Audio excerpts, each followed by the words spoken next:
Hello and welcome to Theology Unleashed. I'm Arjuna and this is the channel where Eastern theology meets Western skepticism.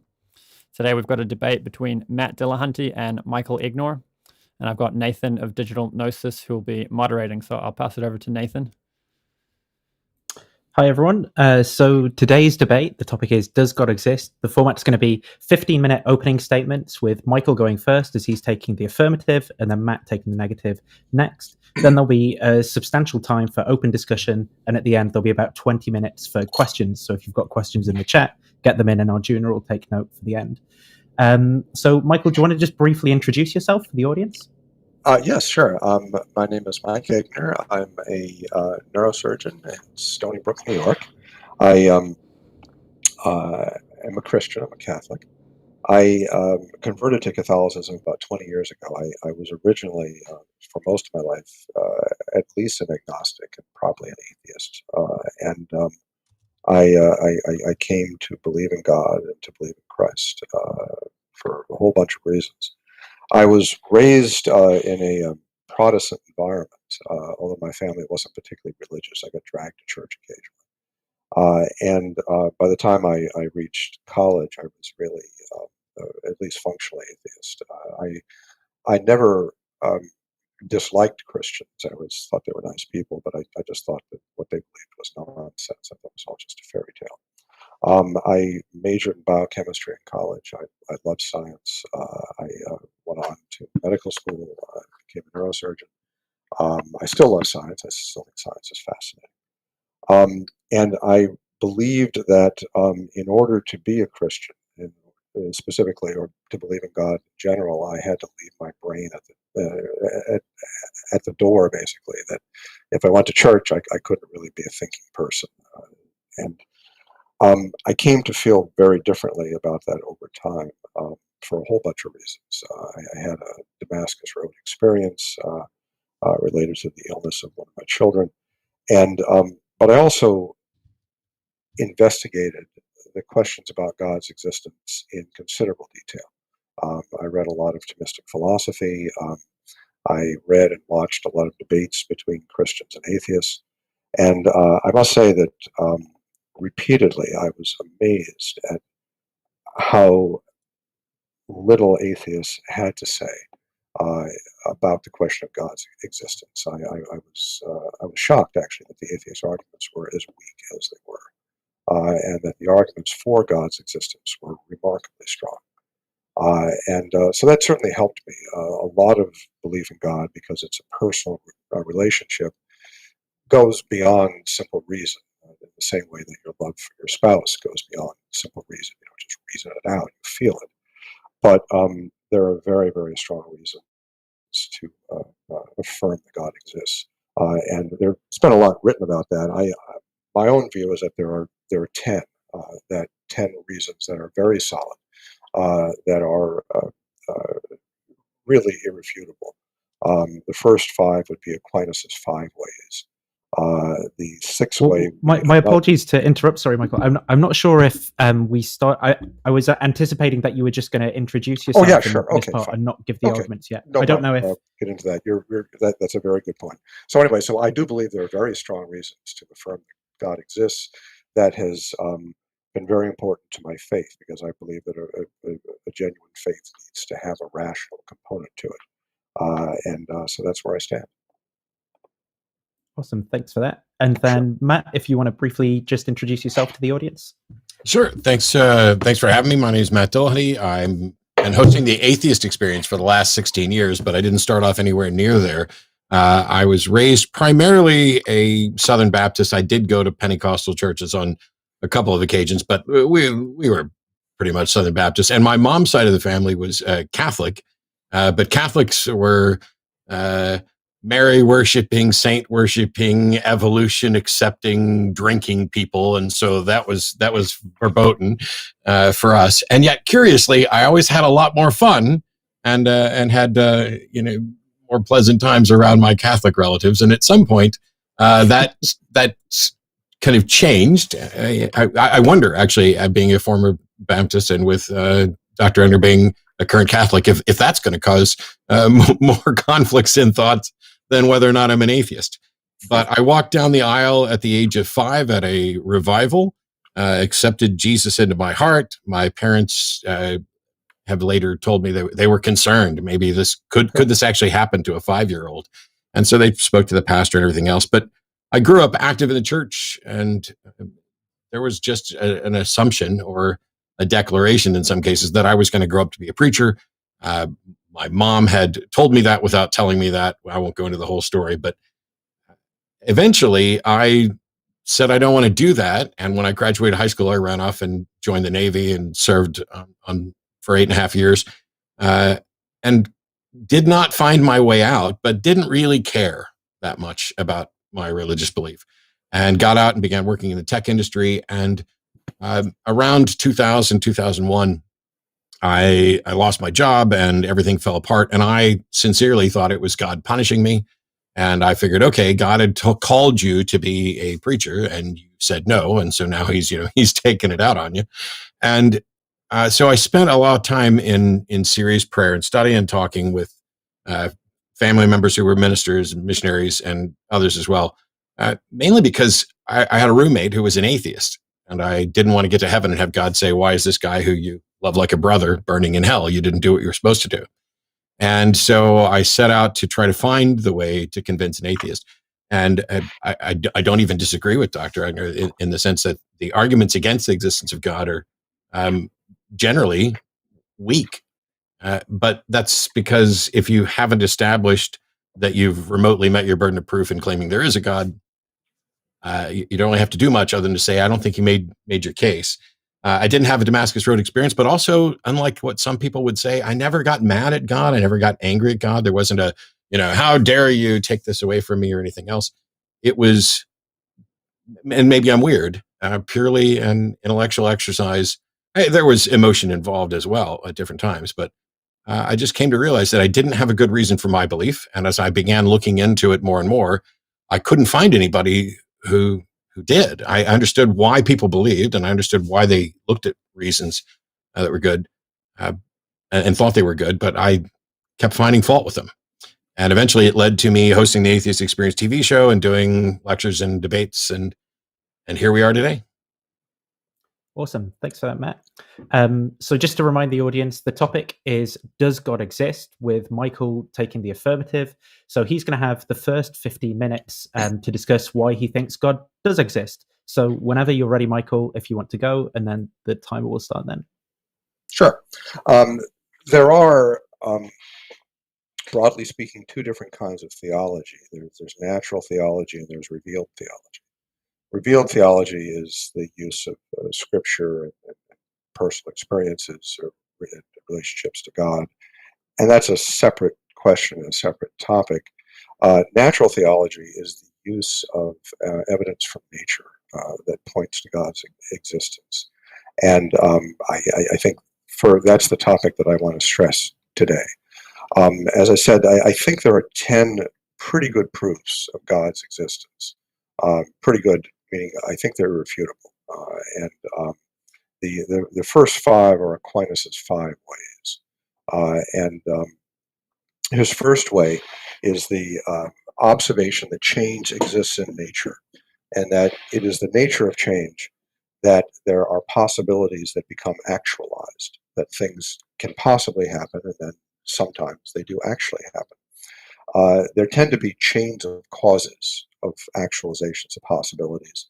And some of these causal chains are called instrumental chains. And that's a chain where each cause needs to continue to exist to cause the next cause. A good example, one that Aristotle used actually, was a man pushing a rock with a stick. The stick is a cause of sorts, but there needs to be a hand pushing the stick. The stick doesn't have the ability to cause things by itself. And possibilities in causal chains don't have any ability to actually cause things. There has to be something actual. And you can't go to infinite regress of possibilities. When you have a chain of possibilities, there has to be something actual and real that causes the whole thing to start happening. And that is what all men call God. And that's the basic presentation of Aquinas' first way.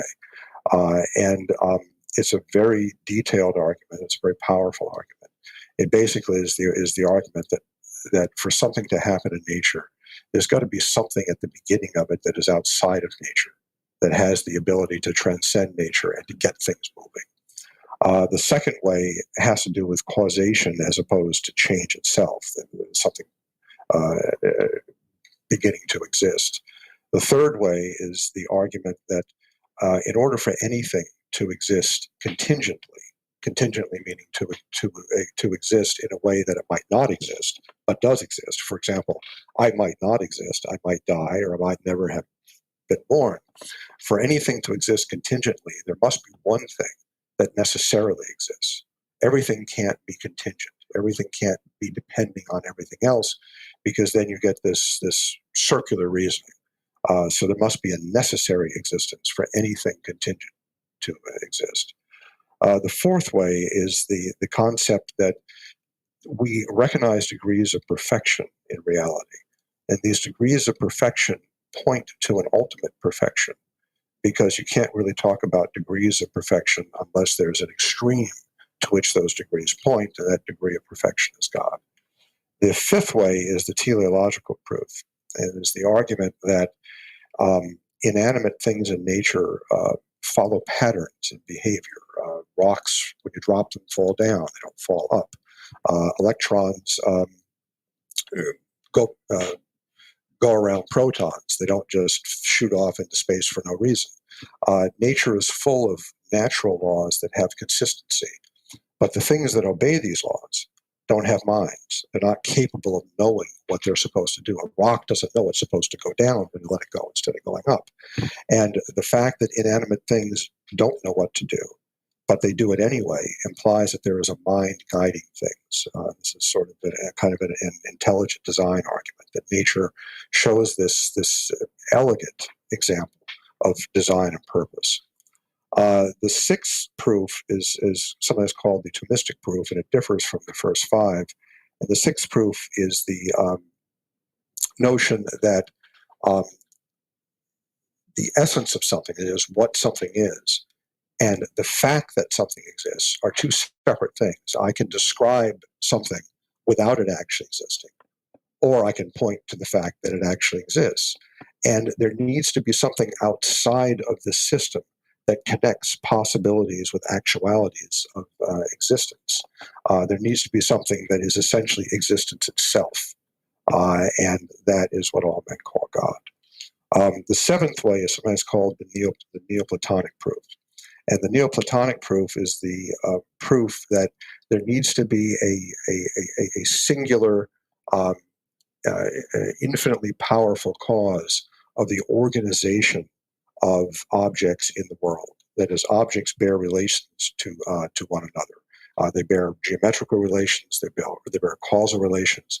And to put this whole orchestra together, this whole relational thing together, requires an infinitely powerful, metaphysically simple entity, which is God. The eighth way is the Augustinian proof, and that is the proof that concepts such as mathematical concepts, such as numbers, such as propositions, such as universals like justice and mercy, clearly have some kind of real existence that's independent of human minds. Otherwise, we couldn't communicate them to one another. And this, the realm in which these exist, Plato called the world of forms. And St. Augustine made the argument, I think a very good argument, that a much more reasonable way to understand this is that universals exist in the mind of God. So they do have a real existence, and their existence is in the divine intellect. The ninth way is sometimes called the rationalist proof. And the rationalist proof, which was championed by Leibniz several hundred years ago, is the notion that everything that exists necessarily has some explanation for why it exists the way it does. That is, that things don't exist for no reason.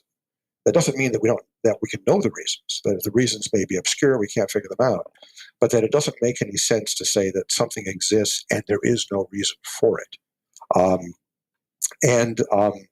that implies that there is something outside of existence that gives those reasons, or outside of nature that gives those reasons. That there is an ultimate explanation that is outside of nature and is in itself not in need of explanation, and that is God. The 10th way, which I think is a very powerful way that we often overlook, is the existence of moral law. We all acknowledge in our daily life, implicitly, and we should do it explicitly, that there is an objective morality out there that's separate from our minds. That is, we all acknowledge, for example, that it's not okay to kill innocent people. That's just not a right thing to do. And that's not just an opinion. It's not as if, well, I don't think it's okay to kill innocent people, but hey, if the guy next to me thinks it's okay, well, who knows? We all acknowledge that certain things are right and wrong, and they're right and wrong in objective ways that are beyond human opinion.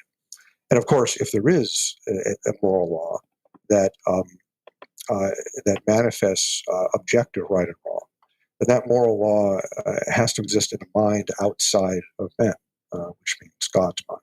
So I think the moral law is something that comes from the divine intellect, from God's mind, and is very strong evidence for his existence, because to deny his existence is to deny the existence of any objective moral law.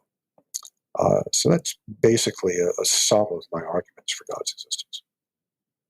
I think there's about 6 minutes left if there's anything else that you want to use that time for, or I guess if you're happy. I'd be happy to just ask Matt some questions. We can come back to these. I think this is part of the general discussion. But there are lots of questions I think that one can ask of atheists. And it's questions like this that actually led me to a belief in God, because I found as an atheist I couldn't answer them, but I thought that they needed answers. The first question is, did everything come from nothing for no reason? That is, why is there anything? Why is this whole shebang here, and where did it come from? Is it really the case that there's no reason for anything and it came from nothing? What caused the Big Bang? Where did the Big Bang come from? What caused the laws of nature? If you look at quantum mechanics, the incredible mathematical structure of quantum mechanics, of general relativity, of physics in general, where did all those laws come from? I mean, those laws existed before there were even human beings on Earth. What mind created them? Where do they come from? How do laws just happen? Why is there evil? And that is often used as an argument against theism. That, well, hey, there's bad things in the world, so God must not exist because he wouldn't allow bad things if he really existed. But in fact, I think the problem of evil is a problem for atheism. It's not a problem for theism, or at least it's not a fundamental problem for theism. The reason is that if there is no God, there is no moral law, and there is no objective right or wrong, so there is no such thing as evil. There's just stuff that happens. Now, we might not like the stuff that happens, but that's just an opinion. That doesn't mean that what happens is evil. So to acknowledge that there are standards of good and evil is to acknowledge a divine intellect that gives us those standards. So I think atheism has the real problem with why is there evil, as opposed to why aren't there just things that we don't like. Let's see, other questions. Is there any kind of ultimate accountability? That is there any way that we will be held accountable in our lives for what we do? Or if atheism is true, then Adolf Hitler is no more accountable ultimately for his actions than Mother Teresa. Then it doesn't really matter because we're all dead and God doesn't exist and no one ultimately is judged. Question, where does biological information come from? Where does the genetic code come from? The genetic code has been around on Earth for probably at least 5 billion years. Where does a code like that come from? Let's see. I think that's... one last question is, do atheists have faith? That is that Christians and other religious people are often accused of having irrational faith. But do atheists have faith? And if they don't have faith, I'd like to hear that explained. Awesome. So there's still about 3 minutes on the clock, but I mean, if that's it, that's okay as well. Yeah. Thank you. Sure. Okay, so that's the opening statement then for why does God exist. So then Matt's going to go with his opening statement where he's got 15 minutes to present the case of why he doesn't think that God exists. Do you want to go, Matt? When you're ready, I'll start the time.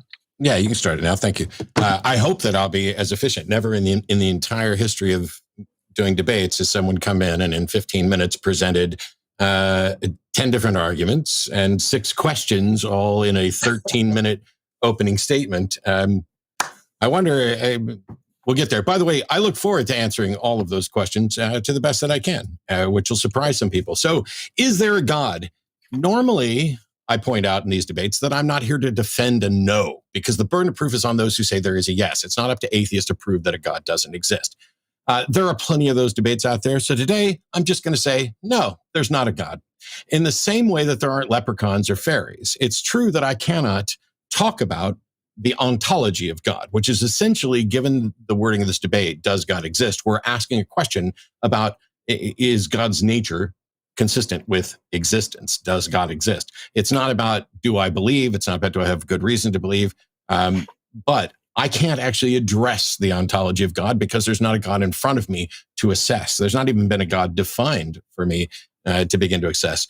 And so the question is kind of ill-formed, and we're going to be fine with that because Dr. Egnor already presented arguments from his view of natural theology that he feels are compelling evidence for a God, for believing that a God exists, and for concluding that a God does in fact exist.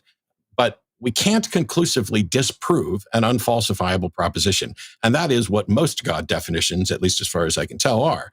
There's no way to disprove it, which is unfortunate for its advocates because it also makes it a wholly untenable position. To say that you are convinced that an unfalsifiable proposition is true is no more tenable than saying you're convinced that an unfalsifiable position is not true, because then you would claim to be falsifying that which can't be.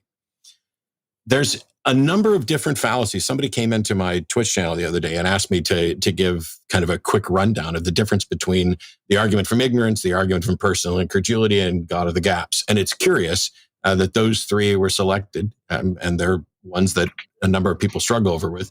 I'm just going to hit the argument from personal incredulity to begin with here. And that is when you assert that something isn't or cannot be true because you either cannot understand it or don't accept it. You find it implausible without any other sort of evidential basis. I'm not convinced that a God exists, but if I were to say there is no God because I'm not convinced, that would be a fallacy. It would be a logical fallacy for me to show up and say, the reason I can say that there is no God is because I don't believe in one. But instead, my position is one that is, it's unacceptable to believe something based on the available evidence. Sorry, there was a background noise that threw me off. It's unacceptable to believe something based on available evidence. The same reason I don't believe in fairies or leprechauns. If the available evidence does not support it, I cannot accept it. And belief isn't even a subject to choice. You are either convinced or you're not. I don't fault people for being convinced, but I will happily point out fallacies. It's not a fallacy to hold a tentative conclusion that is consistent with all the available evidence, a proper placement of the burden of proof, and the willingness to alter that conclusion in the face of new relevant facts. That is, in fact, a good description of science. There's no proclamation of truth within science. Science doesn't make proclamations of truth. It just says, here's the best model we have, the evidence that supports it, and all of this is tentative so far. It's subject to change. There are no dictates or absolutes, just models that represent our best thinking, and not models that represent my best thinking. It's not about the individual. It is about the arguments, which is why within science you have the ability to conduct peer review and repeat experiments and things like that to the extent that you can. It doesn't apply everywhere. So how then am I convinced that there is not a God? One of many, many different versions of the argument from divine hiddenness. I've used my own version for a number of different years. I think this comes up over and over again. As soon as people start giving a definition of the God they believe in and talking about the characteristics and qualities of that God, when they start describing the ontology of that God, that's when we can begin to look at the world and see if the world is compatible or consistent with that. So if we define God, what are its qualities? What are its attributes?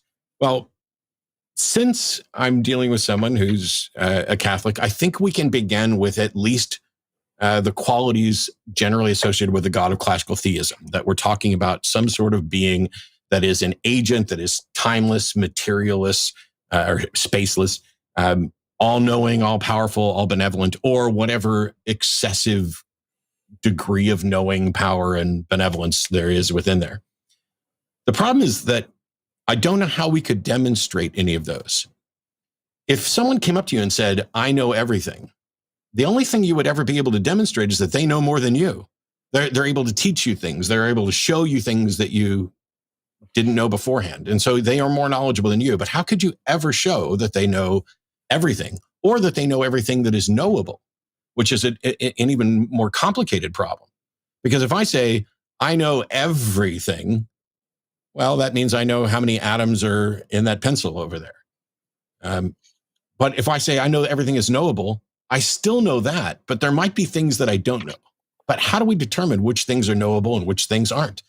We are limited, fallible beings that are just beginning to stand on the shoulders of the people who thought about these questions before us, who did the investigation and led to these discoveries. I find it arrogant to presume that any individual could conclude that there is a being that knows everything and that they know who it is. I don't know how you demonstrate any of those qualities. How do you demonstrate timeless? How do you demonstrate materiallessness? How do you demonstrate all powerful, max powerful? How do you tell the difference between an incredibly powerful being that just goes beyond what we know and understand in our limited time here on Earth, and one that is truly a God? Or it doesn't even matter if you got to a sufficiently powerful being. To most human beings, they just practically say, well, essentially, that's God. But that's not what we're talking about, because that being is not necessarily the originator, the creator, the sustainer of the universe. It's not necessarily a being that could serve as a governor or foundation for morality. And so how would you demonstrate that those are the characteristics of the being that actually exists and that you worship? Now, as David Hume pointed out, revelation is necessarily first person. And I was happy to see that we didn't deal with arguments from Revelation today and went down more the line of natural theism or natural theology. Because if God reveals himself to you, that does me no good. To me, that's just hearsay. You're just telling me your story. But if there is a world, and if God does reveal himself to people, and he doesn't reveal himself to everyone, then we're talking about a world in which God is clearly playing favorites. And so the question then becomes, is God a properly basic belief, the sort of thing that needs no justification? Because if so, then there's no point in having a debate. This is just something that's obvious, and you should lock up all of us atheists for being clearly delusional to a point that might even be dangerous. If it's something that's obvious based on evidence, like callers to the show have done, where they call in and say, hey, look at the trees, well, that would perhaps be even more strong delusion, because I like trees. I look at trees all the time. When I look at trees, I don't see God, although I realize there are people who do. Now, this isn't something that's going to apply to every possible God, but many, if not most of the most popular gods, certainly the Abrahamic gods specifically. And so for the person that's sitting out there saying, oh, you can't say absolutely. Well, I can't say anything absolutely, I'm convinced, but you can't say that there is no God. You're just talking about this one specific God. Yes, you're absolutely correct. I'm sorry if you felt you got a bait and switch on that, because I can't, in the same way I can't talk about the ontology of a God that I don't have to examine. I can't prove to you that some God I've never heard of doesn't exist. I just don't see any reason to believe that it does. And I think that should be by the default position until such time as there's actual evidence. If there's a God that exists and interacts with the world in a detectable way, then it is in fact detectable. It is demonstrable. Alternately, God, if there's a God that exists that wants me to know he exists, then, and a God by these definitions is capable of convincing me, I remain unconvinced. I'm not even aware of any attempt by a God to convince me, which means either God doesn't yet want to convince me or he doesn't exist. Either way, not my problem. God could, under these definitions, demonstrate his existence, and some claim that he does, yet every single example I've ever heard of him purportedly doing this is either unverifiable or insufficient. Either God is inept or capricious at demonstrating that he exists or that he doesn't exist. It's confusing to me as to whether or not it's obvious that there's a God and I'm just missing out, as it seems to be the case when we hear a laundry list of short form arguments as if they, they've stood the test of time, when philosophers have argued over these and debated them and come up with new ones over and over again because they're not backed by anything. They're backed by our ignorance. They're backed by our own confusion and many of the assumptions that we made when we're putting things in categories. Just last week, there was a woman in Utah who said that she prayed to God about whether or not she should vaccinate her family. And she went and read experts on Facebook. And God said no. That was her wording. She prayed to God and God said no. Her husband has been in the ICU for over a month. And she now considers the experts that she turned to be frauds. Curiously, though, she doesn't feel the same way about God. She didn't say, I thought God told me. She said, God said no, which means that if that were true, God was wrong. Now, I don't believe there's a God who actually told her, no, don't get vaccinated. But she believed it. And what we have throughout history is countless people, surefire, absolutely convinced that they have experienced the divine, that they have received answers from the divine. My mom has gotten many messages from God, and I'm not aware that any of them have been both impressive and true about what's actually going to happen. And believers often set up a win-win scenario for their God. He can't get anything wrong. There's never any demonstration of truth, just belief. If you want to demonstrate some fact of biological evolution, you make an argument, you support it with evidence. If you want to demonstrate that you care about another person, you do the things that show that this is the case. It can be faked. No one's claiming 100% error-free rate here, but we're really good at recognizing things. We can recognize postpartum depression in mothers and various other psychological or perhaps neurological disorders or conditions. I have no expertise there, where someone is behaving in an atypical way. We understand things just enough for us to function at the level we're functioning now. There are many other things that we can demonstrate, including things like altruism, which is just a label for a particular type of behavior that is often described as prioritizing the needs of others over one's own needs. And that can also be faked. How would you show the difference between true altruism and fake altruism? How do you show the difference between true love and fake love? Because I don't have a way to peer into somebody's mind. When it comes to God, we barely get a definition. I didn't really hear a definition tonight. Just that this is what all men call God. Well, I'm standing here obviously, or sitting here obviously, as someone who doesn't call those things God. But we don't see physical evidence or strong arguments. What we get are assertions and fallacies. Does God exist? Not as far as I can tell, not as far as science can tell, which is a troubling problem for many. In order to even begin to claim some God exists, you have to depart from sound epistemology, rational argument, and founded on evidence and the facts of reality, and start claiming things that aren't demonstrable, special ways of knowing, or things that we don't yet fully understand, like, could you have an infinite regress? Or does that just seem to us to be something that isn't possible or plausible in argument? I'm still waiting for someone to answer the question, does God exist, with, yes, God exists, here he is. That'd be ideal. Next best would be, yes, God exists, here's the evidence, it's been reviewed by the best minds of the planet, doesn't seem to contain errors, and represents the best scientific thinking we currently have. But instead, I get platitudes, unsupported claims of miracles and oddities, and philosophical arguments that don't seem to be backed by much. So does God exist? No, that's my current tentative position. It's subject to revision the instant there exists a valid and sound argument supported by evidence for the proposition. My model, our world, continues to grow and learn more. Once upon a time, barrenness in women was considered divine punishment. There are now treatments. The same is true for many other diseases and conditions.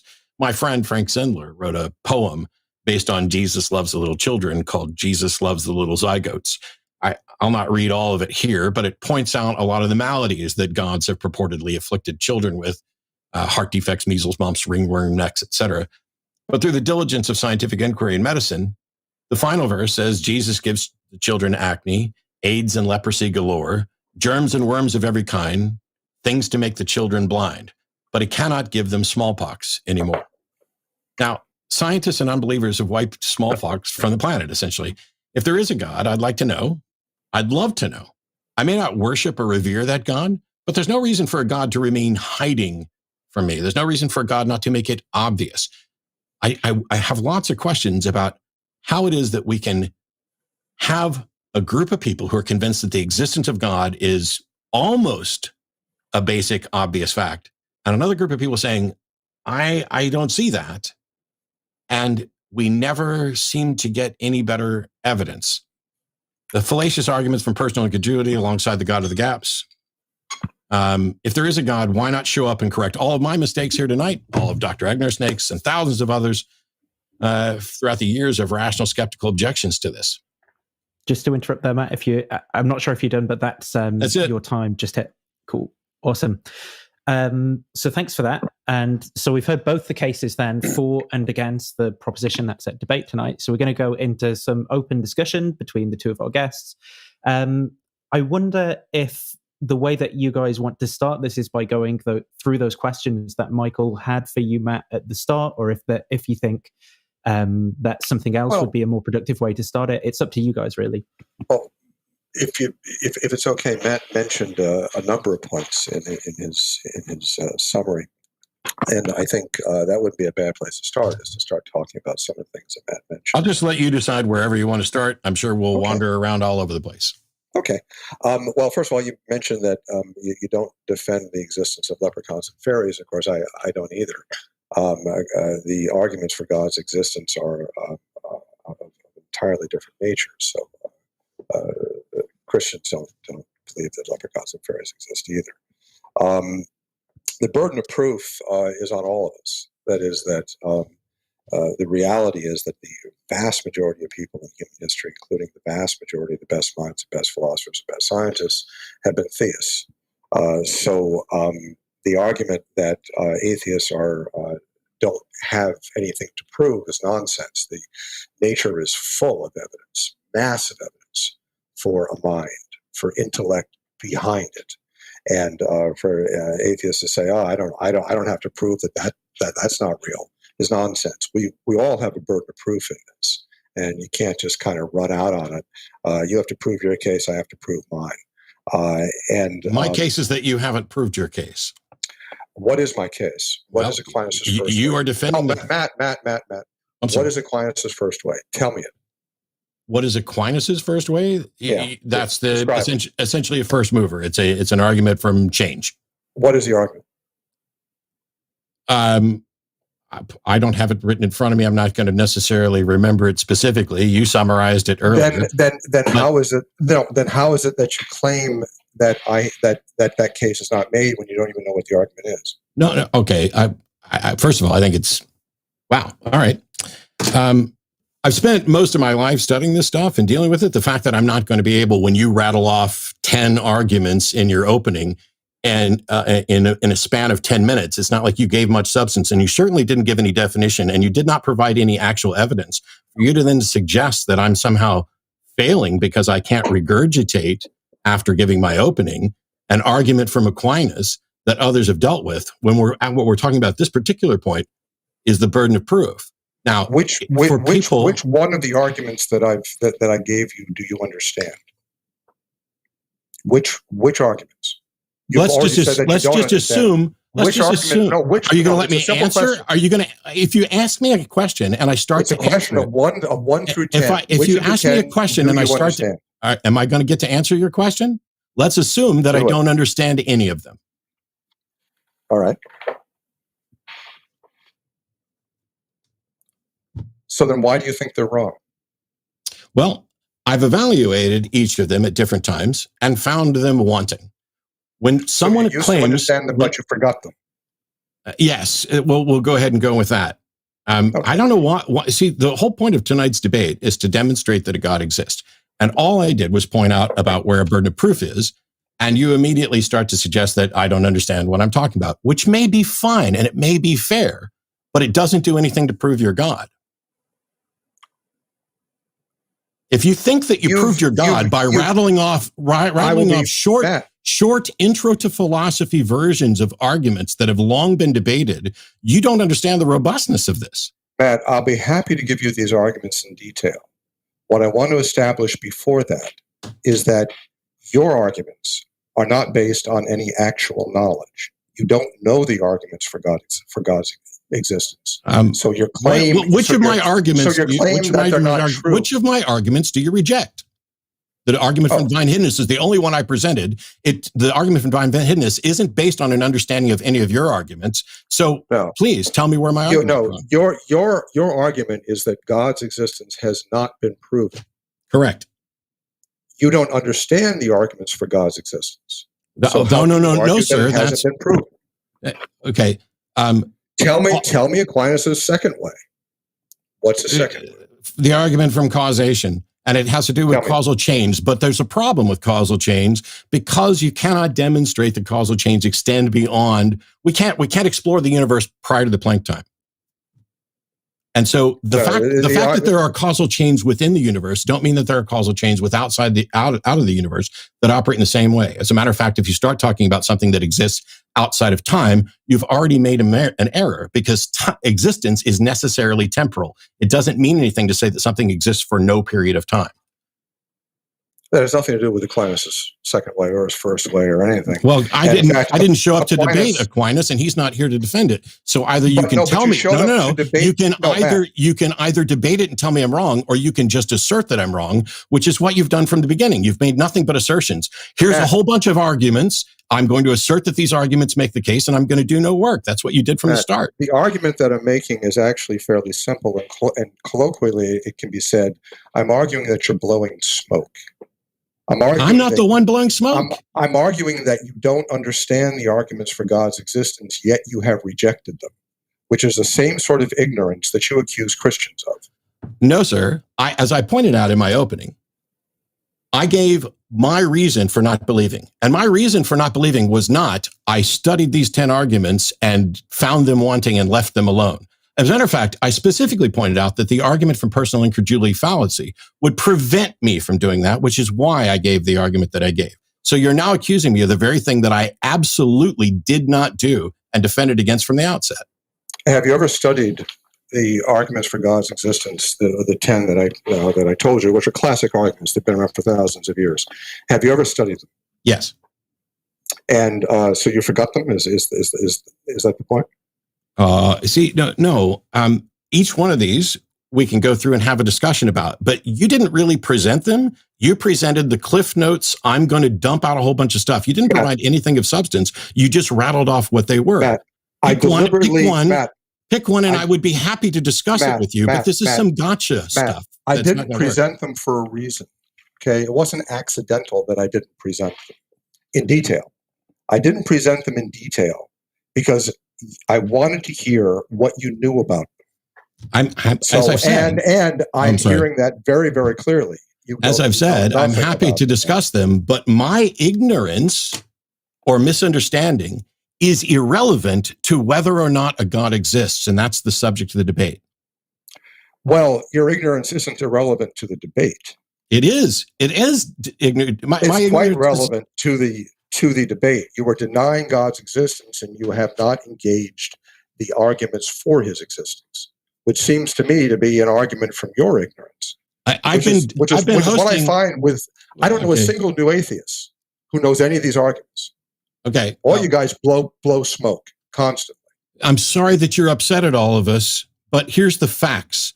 I've been hosting a TV show on this, taking calls from everybody and done countless debates. If you go back through the debates that I've done, you will see me addressing many of these arguments because unlike some people, some debate opponents actually show up with an argument and present it, and then we have a discussion about it. Instead of, here's 10 arguments in rapid fire. What do you think? Which one would you like to discuss? Because if your entire plan, hang on, let me finish. Let me finish. If your plan here tonight is to demonstrate the truth of your proposition, or the proposition you accept that God exists, by showing that I don't understand something, that is itself a logical fallacy, and that's not going to work either. No, the fact that you don't understand the arguments is obvious. And it raises the question of how is it that you can reject them if you don't know what they are? I did not. So wow. Okay. Okay. So let's start with the first argument, Aquinas' first way. Okay.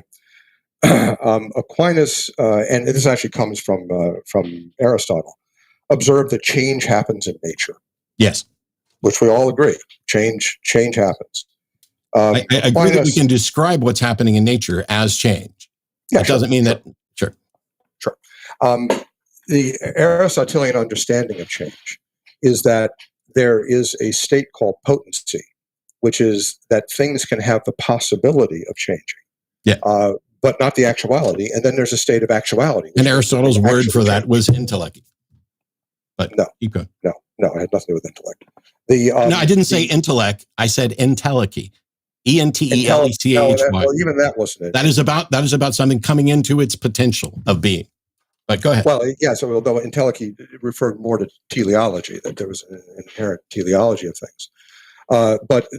So there are possibilities and there are actualities, and they don't cross over. That is, that something that's possible by definition is not yet actual, and something that is actual is no longer possible. It's actual.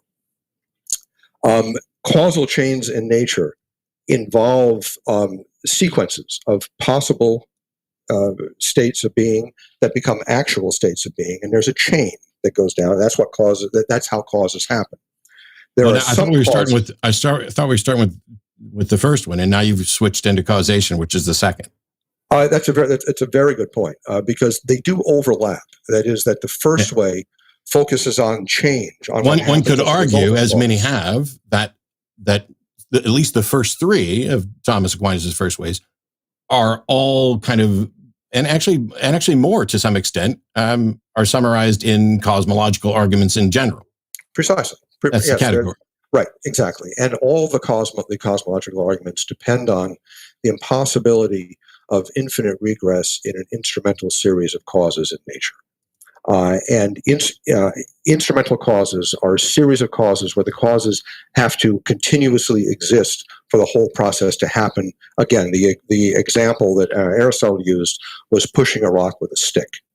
And the stick is the instrumental series of causes. That is, it's this object that goes from your hand to the rock. I get that. His argument was that no matter how long you make the stick, no matter how far back in infinite regress, you need a hand. You need something that is purely actual to be the prime mover to get the process starting. That everything can't just be possible. There has to be something that is purely actual to start the process. And that is what all men call God.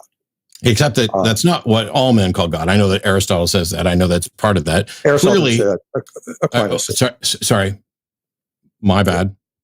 Thank you for the correction.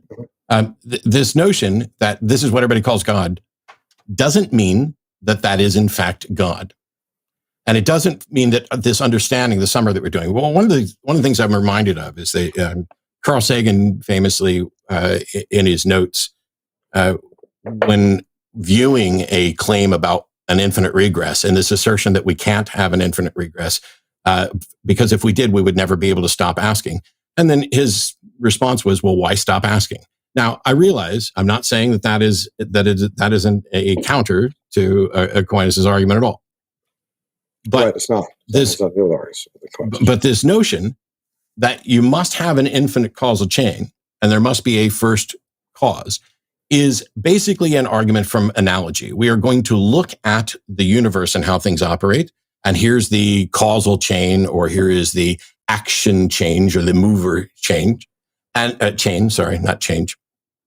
And when we look at that, we summarize it in a way that we understand it. But that doesn't mean that the claims that we make about it are necessarily the case. And so causality is necessarily something that requires time, as does existence. It doesn't mean for anything to exist for no time.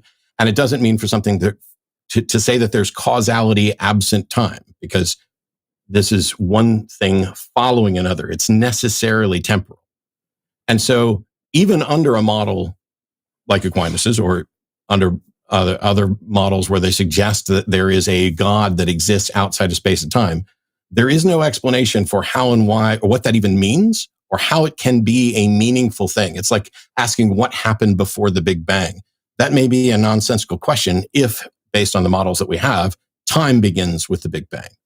And so the best that this can do is say, given this understanding of this model, it seems that there would need to be some sort of first cause, but it doesn't tell us anything about that first cause. And to presume that it must be a thinking agent that is somehow absent time has a number of problems with it, not the least of which is nobody's bothered to demonstrate that that is in fact what is here, rather than like one of the questions that you asked me, or that we were going to get to at some point, which is, what caused the laws of nature? And you said specifically the mind that created them. I don't understand how someone could come to the conclusion that it must have been created by a mind, because the laws of nature are descriptive. Yes, they existed. The truth of them existed before there were thinking human beings within the universe, and they existed before there were any thinking beings, as far as we can tell. But the physical laws are things we describe them, but that's us putting our language on something that is. Chemistry is, biology is, physics is the basis for all of that. And to say that physics had to come from someone or somewhere is an assertion that I haven't seen a demonstration for. Yeah. Well, a couple things. Nothing you've said has anything to do with Aquinas' first way. Change is not dependent on time. In fact, Aquinas... how can you have change without time? Change, causation has nothing to do with time. How can you have causation without time? One thing follows another. That's causal chain. There must be some time where one thing precedes another. The hylomorphic metaphysics of Aristotle and Thomas Aquinas understand causes and effects as being simultaneous. There is a model for simultaneous causation, which actually hasn't been demonstrated. No. The causes and effects are understood as happening at the same moment, at the same instant. There are other ways of understanding cause. For example, Hume's way of understanding it that is dependent on time, and it's notoriously a very inadequate way of understanding cause and effect. That was Hume's problem with understanding cause and effect, is that he brought time into it. But nothing you've said really has anything to do with Aquinas' first way and the impossibility of infinite regress in an instrumental series. How do you demonstrate the impossibility of infinite regress? Of infinite regress in a series of instrumental changes. You demonstrate it by the fact that potency, possibility, is not actuality. And if you have an infinite series of possibilities in the past with no actuality to start it, then nothing really exists. No causal chain can actually happen if everything is simply possible. There has to be something at the beginning of it that's actual to get it going. So that's a logical conclusion from the argument. And in fact, it's actually a scientific argument, meaning it's an argument that has the same structure as any theory in science. That is, you take events that happen in the natural world, change, or the redshift to discover the Big Bang, and you follow a logical sequence to arrive at the most reasonable explanation for that phenomenon. The most reasonable explanation. No, that's not science. That's abductive arguments. That science and proofs of God's existence follow the same logical structure. You take things that you observe in reality, you infer the best explanation for those things that you observe. That's what natural theology is. That's also natural philosophy, which is science. It's all the same logical structure. That's not the same. So I don't want to get off into a sidetrack between inductive and abductive arguments, because I think science in many cases relies on both of them, but largely is abductive. But if you begin with an observation and you infer the most likely explanation, you don't get to include undemonstrated things in your candidate explanations. If we find a dead body, we start listing off what are the probable explanations for this dead body. We don't get to include magic in that explanation. Right. So could you explain to me what is the singularity that caused the Big Bang? I have no idea. But that's a scientific conclusion. Yes, and I'm not a scientist, and the fact that something is a scientific conclusion, and the fact, do I get to finish my thought? Do I get to finish my thought at all? Well, yeah, but your thought is nonsense. Scientists. Oh, well, thank you for cutting right to the chase for everybody. If we're just scientists don't have an explanation for the singularity because a singularity is not definable. That's the whole point of it. A singularity is a solution to the equations of general relativity, where where there is division by zero. That means it's undefined. What led to the Big Bang was a singularity. That's widely accepted in science, except nobody knows what a singularity is. A singularity isn't even a natural thing. So cosmology, basic physics, uses inferences to things that are supernatural. A singularity is not in nature, and science uses it routinely. There's nothing wrong with transcending nature to explain events within nature. We do it all the time. That's what science is all about. No, actually, you don't. You don't get to transcend what is demonstrable as a candidate explanation. You have to show that this is a candidate explanation. And so when we're talking about Big Bang cosmology, when you say what caused the Big Bang, and I say, I don't know, I'm not convinced anyone knows at this point. And the fact that we don't have an answer or an explanation for something does not mean that a supernatural explanation becomes plausible as a replacement while we don't have that. If that were the case, I mean, this is absolutely fallacious. And it's the reason why we used to think Thor or Zeus threw lightning bolts, and now we don't. Anytime we don't have a scientific explanation for something that is grounded in evidence and observation, something that is testable and detectable, we don't then just get to say, there's not currently a natural explanation, therefore a supernatural one will do. You would still have to demonstrate the truth of that supernatural explanation. And we currently don't have any way, unless you know of one, and clearly you at least, I don't know how anybody could demonstrate the truth of any supernatural explanation, because all of them are God of the gaps, in the sense that here's something we don't know, we're going to insert a supernatural explanation for it. Well, again, singularities are supernatural. They are not natural. I would argue that the singularity as described is natural. It is the entirety. It is the entirety of the natural universe. So what is? But then what is a singularity? So right now, the singularity is natural. What is it? Wow. What is it? So first of all, you're not talking to a cosmologist, but then why do you say it's natural? Holy crap! Can I finish a single? Can I finish? No, evidently I cannot finish a single sentence. Go ahead. Go ahead. I'm done. I have no more interest in being interrupted repeatedly every time I start an answer to you. Well, okay, guys. Maybe if we want to keep talking about this topic, we can. But maybe it would be a good place to shift gears a little bit. If we no. Okay. Matt needs to answer these questions. Why? What is a singularity? I don't need to do anything. I don't need to do anything, because every time I try to start answering a question, you interrupt me. So why would I want to? But you're not answering the question. What's a singularity? What is a singularity? I've tried to answer it every time I open you say one more fucking word while I'm trying to answer your question, and I'm done. Okay? I think you're already done, Matt. What is a singularity? You've said it's natural. What is it? The singularity is the abstraction that cosmologists have put in a particular model that seems to be the current best explanation for the origins of the universe. It is viewed as all of our observable, detectable, physical universe condensed to, in an abstraction, a single point. Not a point, because there's no such thing as a point, just like there's no such thing as a number or an instant of time, which is why I have issues related to concurrent causation, but it may be there. But at the end of the day, I'm describing what scientists have said about Big Bang cosmology. I'm not saying it's true.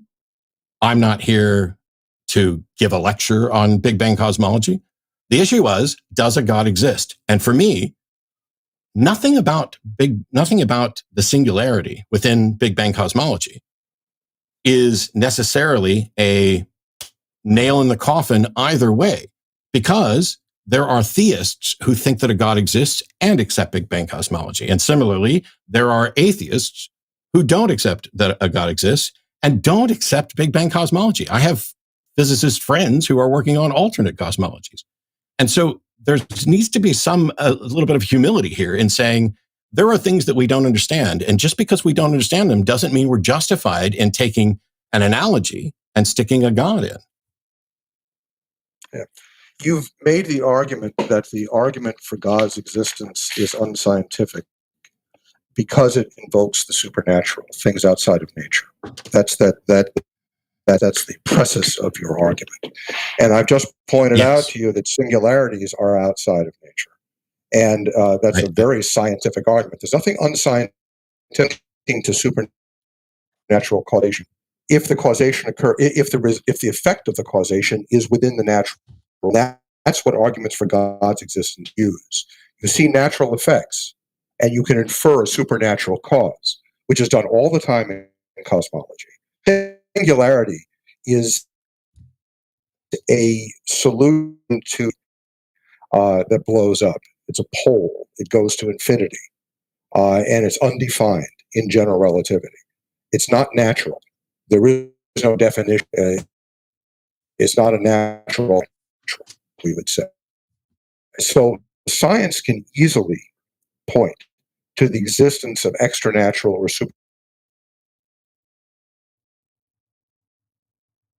supernatural. They make all the time. I think your internet's cutting up a little bit there, Michael, when you talk. Okay. Just when you finish that sentence there. Okay. So there's all the time. The singularity at the core of every black hole is an extranatural thing. There's nothing wrong in science with X. So I will go check because I have a couple of friends who are physicists. As a matter of fact, if any of you happen to be watching, I doubt it, but I'm not aware of any actual cosmologist that views the singularity as a supernatural or extranatural thing. I'm not aware of any cosmologist that views the internal or the center of a black hole as something that's extranatural, supernatural. Not in the sense that it is outside of the universe, outside of space-time. It seems to be a functional part of that, and that time began with that. But setting all that aside, because you didn't show up with a cosmologist, when you ask what caused the Big Bang, and I say I don't know, the fact that I don't know is irrelevant to whether or not a God exists, and the fact that perhaps at some point, I would hope we would agree, that at some point, no human being had any explanation for what caused the Big Bang because nobody even had a Big Bang model to look at. And so at that time, clearly, this wasn't relevant to whether or not a God exists. Yeah, I think that's sort of gibberish. No, sir, it's no, sir, it's not gibberish. What I'm pointing out to you, you've been using science as a crutch for your atheism. No, sir, I'm not. And I'm pointing out. And I'm sorry, your internet broke up. I thought you were done talking. No, go ahead, please. I'm not using science as a crutch for atheism. I was a sincere believer. And what I found were problems with the reasons for my belief, either fallacies or whatever else. I am a fan of science. I have been accused of scientism. I don't know how much that does or doesn't apply, but I also know that it's not relevant to whether or not a God exists. Everything about me in my life, this is why at the beginning when we talked about doing the introductions, nothing about me is relevant to whether or not a God exists, including whether or not I believe there could be a God, despite the fact that I don't believe there is one. But when you say that science makes appeals to the supernatural or the extranatural all the time, that is antithetical to any sort of science that I'm familiar with and any of the various scientific experts that I've studied and sat with and learned from. Science is rooted in methodological naturalism, not philosophical materialism, but methodological naturalism, which means that when we're coming up with explanations for things, we only get to appeal to the natural, not ghosts or spirits or anything else. That's all I'm saying when I talk about science and the natural. I'm not saying the supernatural doesn't exist. And as soon as somebody could demonstrate the existence of the supernatural, how it is detectable, how it is demonstrable, I think it would be rolled into science, but it's not currently there.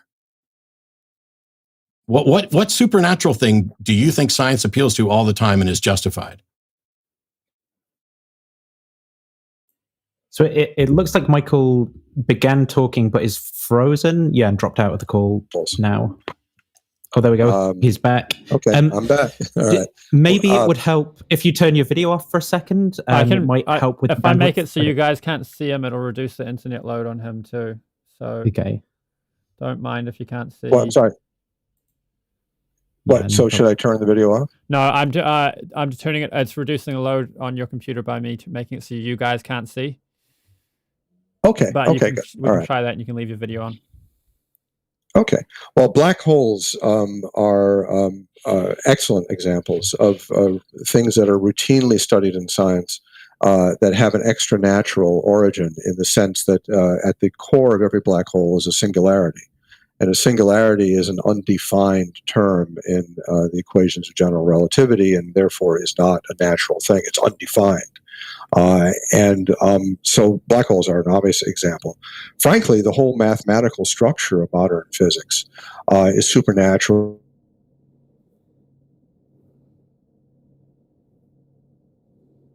I'm guessing that he has gone again. Under a microscope. Sorry? I think you cut out again while you were talking. All right. Let's see. I don't know where I cut out. Science uses all kinds of things that are not objects in nature. As I said, singularities, even mathematics itself, is not an object in the natural world. It's not something you can put under a microscope or see through a telescope. There are all kinds of things in science that involve abstract concepts that are not properly objects in the natural world. So there's the whole notion that science can't be used to show God's existence is nonsense. So I would agree that mathematics are abstract concepts and that they don't exist as things in reality, and that they're used in science all the time, because we're taught there's a difference between abstract things and physical things. A black hole is not an abstract thing. And if we're talking about making a model and using, the singularity as a model for the internals of a black hole, that in no way means that we're appealing to something that is supernatural. There's a distinction between here's something that's abstract, here's something that's conceptual, here's something that we're using as an analogous model, and here's something that is in fact beyond nature. It exists, it is beyond nature and can interact. Not hearing anything, guys. Okay. Oh yeah, you cut out for a sec. Can you hear now? Somebody should have prayed. If there's anyone in your house using the Wi-Fi, you could ask them to switch it off. We may be disconnected. We can hear you. Maybe I should go out and come back in again. Well, I think having the video turned off on your end I can would see reduce myself. your bandwidth. I don't know if you guys can see me. Yeah, we can hear you. Maybe you've got to turn your audio on. Oh, it's not going to help if you can't hear us. Do you want to undisable vision so he can see that we're at least here, and then maybe we can... I've made it so he can see. Cool. Yeah, he might just have to turn his video off.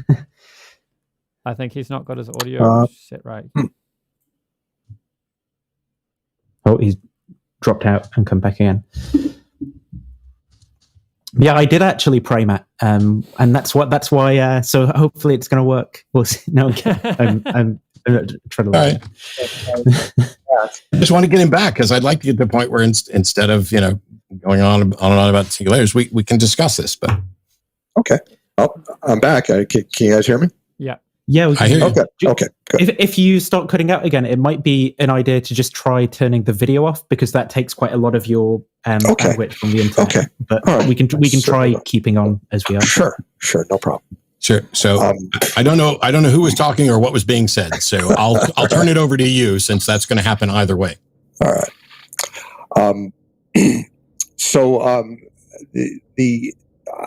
I believe that science very strongly points to God's existence, because all of the arguments, or at least all of the cosmological arguments for God's existence, as well as, for example, the fifth way, involve observations in nature that biological sequence, as you follow the sequence back, points to the existence of a supernatural creator, a prime mover, a first cause, a necessary existence, an intelligent designer. So science is a wonderful way to demonstrate God's existence. The argument that I'm making about singularities and black holes at the Big Bang is that there's nothing in science that precludes pointing to extranatural causes. Extranatural causes are ubiquitous in science, and science is perfectly okay with that.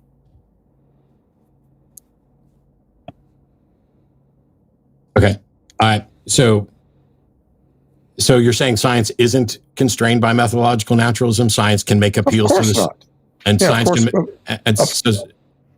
Of course it's not constrained by methodological naturalism is just philosophical naturalism. That's kind of... Well, it's funny because when you talk about what's philosophical, you just said that science points to God, and then you used Aquinas' 5 points. Well, Thomas Aquinas' 5 points aren't science; they're philosophy. No, are they science. still using? So Aquinas' 5 points are science, and science Absolutely. can point to super. Cool. Absolutely, they're science because there are two fundamental ways to reason. One is deductive, and the other is inductive. Third is abductive. But. Well, abductive is a kind of inductive. Abductive is a variant of inductive reasoning. Okay. Deductive reasoning cannot prove God's existence because you can't prove the existence of something by pure logic without some kind of evidence. And deductive reasoning doesn't use evidence in the real world. It's a purely formal logical structure. And there's an argument that Thomas Aquinas made against the ontological argument for God's existence, that it's not a valid argument.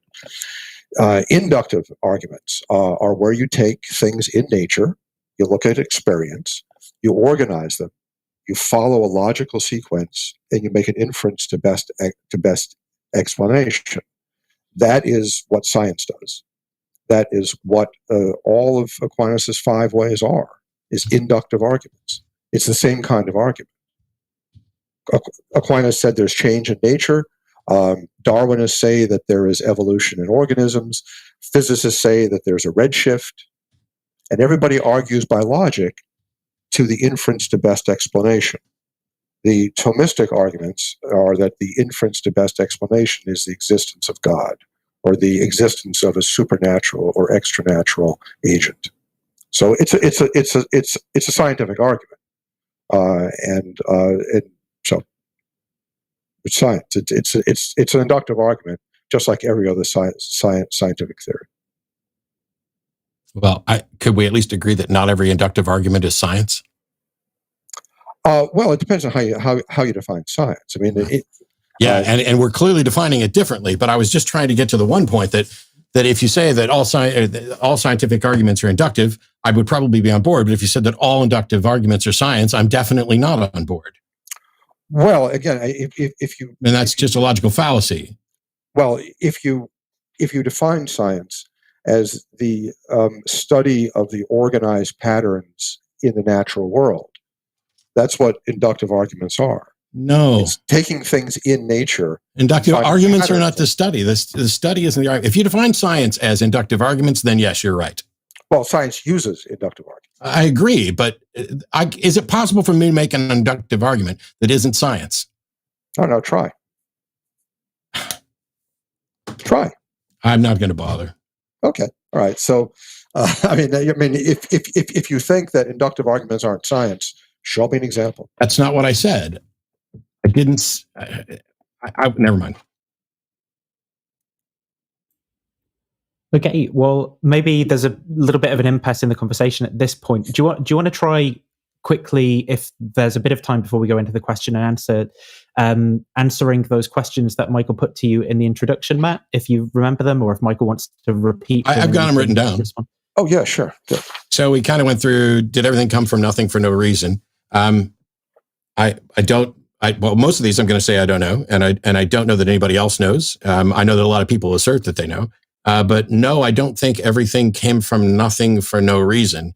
I'm currently leaning towards everything has always existed in some form or another, and that what we're seeing is change. But what caused the Big Bang? I don't know. What caused the laws of nature? I don't think anything caused them. I think they are just extant properties of the universe that we inhabit. Why is there evil? Now, this is fun because evil is a label that we put on things. And while I would agree with, at least in part, what Dr. Egnor said earlier, that most of us, I won't go down everybody knows that this is wrong. Most of us generally look at the world and say, that's good, that's evil. But that's because we are incredibly lazy and don't have a good understanding of how and why we make these distinctions. But generally speaking, moral evaluations are done by comparing the consequences of an action with respect to a goal. And in some cases, we address the intent of an action. Like if I intentionally stomp on your foot versus accidentally stomp on your foot, those two are evaluated differently. But to say, why is there evil? There's evil because there's human beings. It's evil because there are those of us here who are going to evaluate whether or not a situation is consistent with a model. We don't all have the same model. Hopefully we have really, really close to the same model. And what we've done over the years is adopted this and had conversations and discussions. And we've even, in some cases, tried to legislate, although we don't simply legislate morality. But why is there evil? There's evil because people like to label things. And we've chosen to label some things as good and some things as evil, when what we're talking about is, does this benefit us in some way or does this harm us in some way? The question about evil, I think, is a profound question, and atheists do a remarkable tap dance around it. I mean, it's a sight to behold. The real question is, are there things that are morally wrong objectively, or is everything just a matter of opinion? That's the real question. If there are things that are objectively morally wrong, that obviously points to the existence of a divine intellect. Because if it's objectively morally wrong, it means that it's morally wrong independent of human opinions. And God's kind of the only other opinion on tap in this debate. So if there's an objective moral law that's kind of out there that we are subject to, in a sense, that's a strong argument for the existence of a divine intellect. Yeah. And the question is there an objective moral law, or is it all just opinion? So I am fine with being able to make objective assessments, but I'm not aware of any model where anyone could demonstrate that there is an objective moral law that is universal. I'm not asking whether you think people could demonstrate it. I'm asking, do you believe that it exists? No, I don't believe in things that people can't demonstrate it exist. So you don't believe that raping a baby is objectively morally wrong? You think it's just a matter of opinion? So I'm on record for many years now of rejecting, of advocating for situational morality, situational ethics, and rejecting the notion that because a culture says so, that means that it's so. That there are, if you define, I define morality as the well-being of thinking creatures. It's not, it's not a complete definition. It's what I think we've been working towards. I think anybody who's talking about morality is probably talking about well-being of thinking creatures, and humans in particular quite often. And so once you decide, hey, we're talking about the well-being of humans, now there are physical facts within the universe that are non-subjective that determine whether or not something is in our best interest or not. Like, chopping off someone's head is, not good for them. But it's an objective physical fact that chopping off someone's head is in conflict with those things that are good for them. And by that, I'm only talking about once you've agreed on well-being. The only objection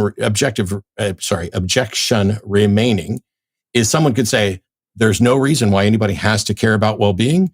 And on that grounds, yeah, you don't have to care about well-being, just like you don't have to care about being healthy.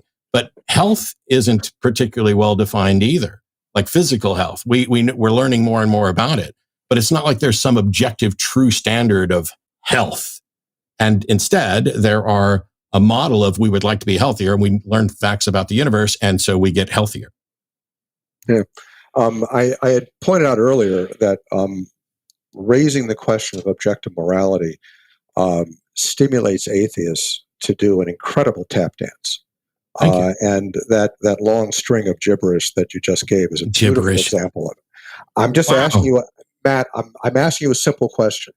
Is it objectively wrong? No.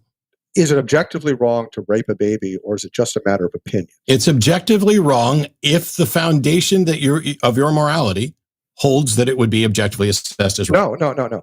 Is it objectively wrong, or is it just a matter of opinion? And if it is objectively wrong, what mind does that moral principle come from? So this gets down to how do you define morality? If you define it as well-being, once you've defined morality, then you can say, is this moral? If you're just going to say right or wrong, then I need to know what standard we're going to be using for right or wrong. And so if we're going to use mine, I didn't ask you any of that, Matt. I said, is it objectively wrong to rape babies? Well, yes or no, Matt? It's a one-word answer. Yes or no? No. It's not objectively wrong to rape babies. Well, I don't know what's. I don't. So you're that rare, honest atheist. No.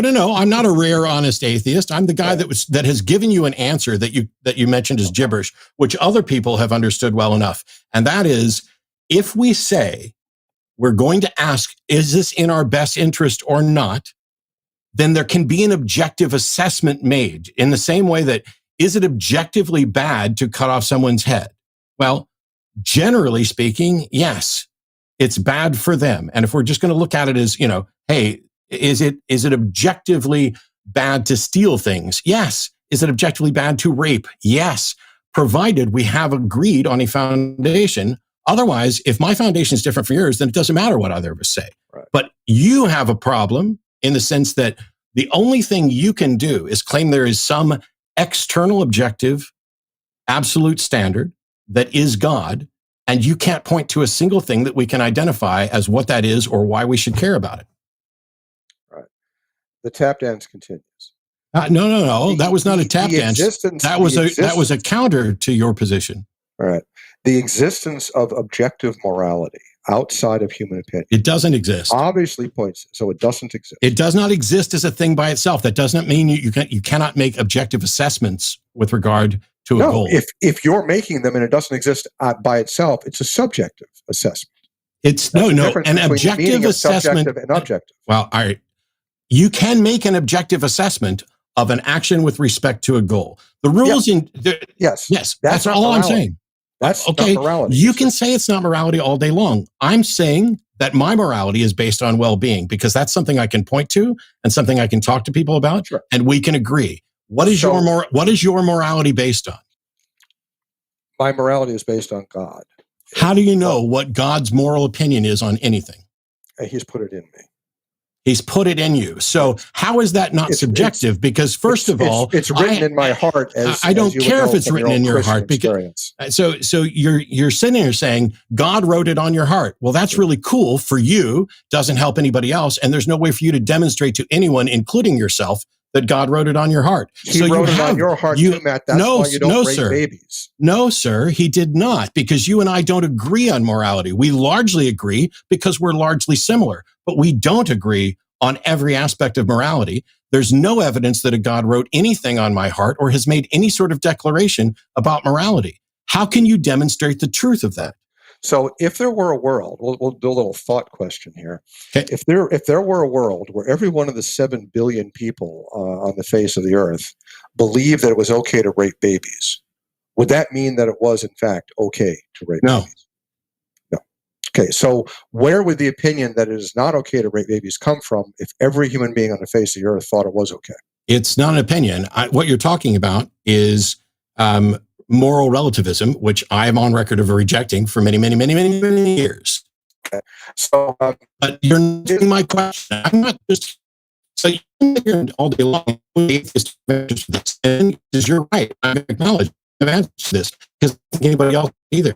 How to demonstrate what's moral is these written in your heart? It's such a way that it's someone. My argument is a moral code. It's not notable. You a second ago, I knew it too. That's not true. No, my heart means. Oh, that's true. That's my heart, not in any way a cognitive machine. No, people get things wrong. We have no law that is built in. I'm just wondering. And we'll mess up. Just wondering. Like I've sat here and I've done my best to answer questions and gotten beat up over and speaking gibberish and nonsense. And I'm asking one question, which is incredibly important, which is you are convinced that God written his moral code on your heart. I am not convinced that God has written his moral code on your heart or anyone else's. You're convinced that God's written his moral code on both of our hearts. How can we know? How can you demonstrate that God has written his moral code on his heart? And what is God's position on cloning? And how can you demonstrate? What the way I know that God has written his moral code in my heart is because I, like every other human being on the face of the earth, feels a moral code impressing on me. I don't. It is a moral code. It is a moral code that is not always convenient for me. There are many, many things I do that I would be a lot better off in a practical sense if I didn't follow that moral code. That's true of all of us.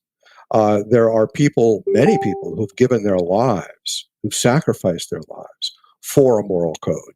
There are people who act against their self-interest constantly to meet a moral code. That's the evidence. That is not evidence that God wrote a moral code on your heart. I'm sorry, but if you're going to hang on. Yeah. If you're going to construct a logical argument for something, the conclusion should be entailed in the premises. And your conclusion that God wrote a moral code on your heart, is not in any of the premises that you just offered, not one. Okay.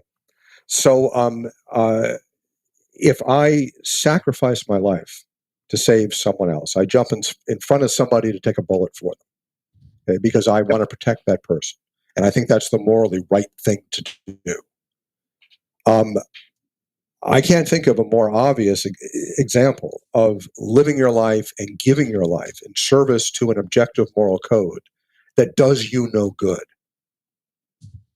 There is no personal benefit to countless moral acts that people do, but they do it because they think it's right, because it's written on their heart. We all have that feeling, Matt. So, no, we don't necessarily all have that feeling. I will point out that you just engaged in an argument from personal incredulity fallacy the second you said, I can't think of any other reason to do this. And I can demonstrate that there are justifications for perceived altruism that, as I mentioned during my opening statement, that altruism is something that we can demonstrate. And you're making an appeal to altruism now, but we can also demonstrate fake altruism. That as long as I live in a society that provides benefits to people who willingly put their lives at risk and sacrifice them, then there is a benefit to me to put my life at risk and to potentially sacrifice it. Whether it is a sensation in my head that I will be lauded and applauded by people all around the world, you can take an altruistic action through pure selfishness of, I want to be celebrated. I would like a statue of me that exists long after I'm gone, so and therefore I will take. No, wow. I'm not. Some people do that, of course. Yes, and so the fact that some people do this means that there is and you just acknowledged it and agreed to it, means that you were wrong when you said you can't think of a reason to do this other than a God giving you this sense of morality.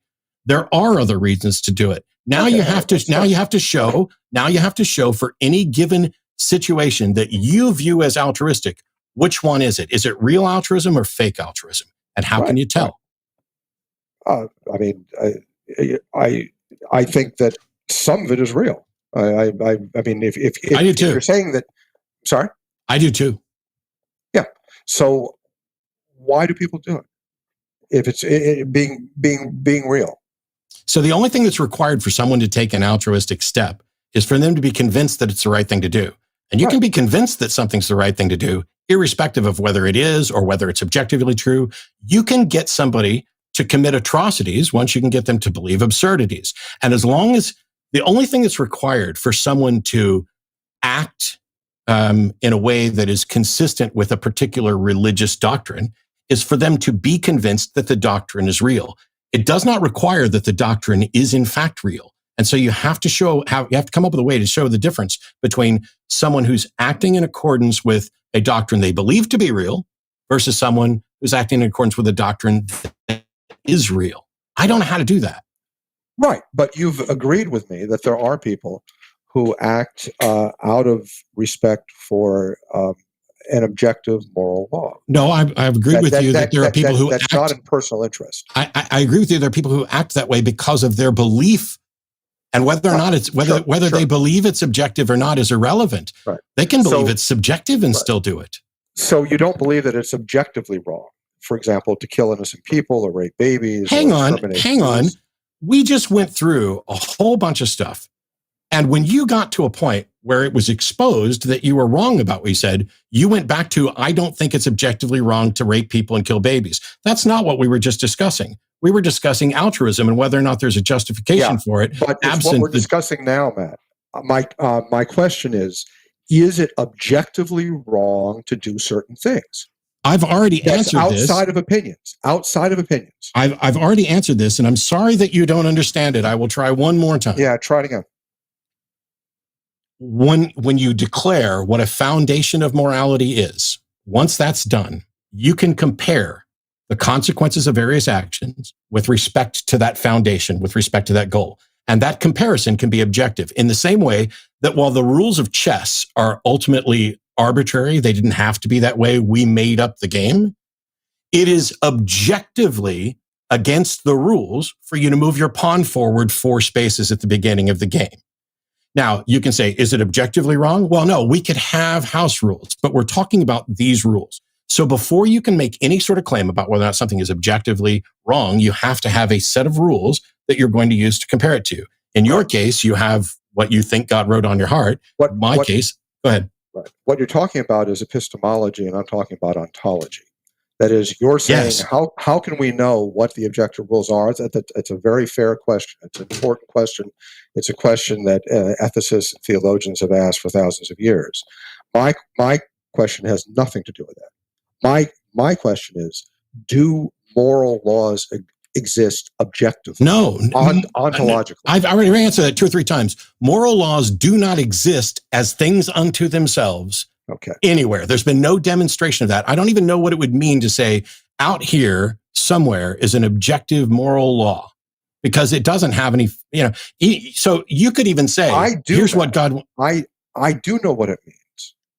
What it means to say that is that I don't believe that innocent people should be killed.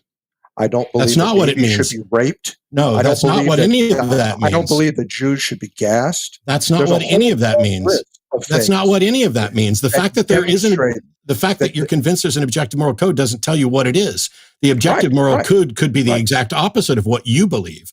This is the thing that you've done a couple of different times, which is when you were running through your opening, talking about, oh, we all know this, and then you had a bunch of questions, and then these questions have been answered. These are the reasons why you're a believer. Well, the fact that it seems to me that you are very much, I want there to be a moral code. I want there to be an explanation for the origin of the universe. I want there to be this. And atheism doesn't offer that, so I'll go with Catholicism. And that is also fallacious. It doesn't mean that the answer there is correct. So, I've often said that I would be more accepting of atheism as a belief if atheists actually believed it also. But atheists. So are you saying I'm not an atheist? I am not. Yeah, I'm saying you're not an atheist.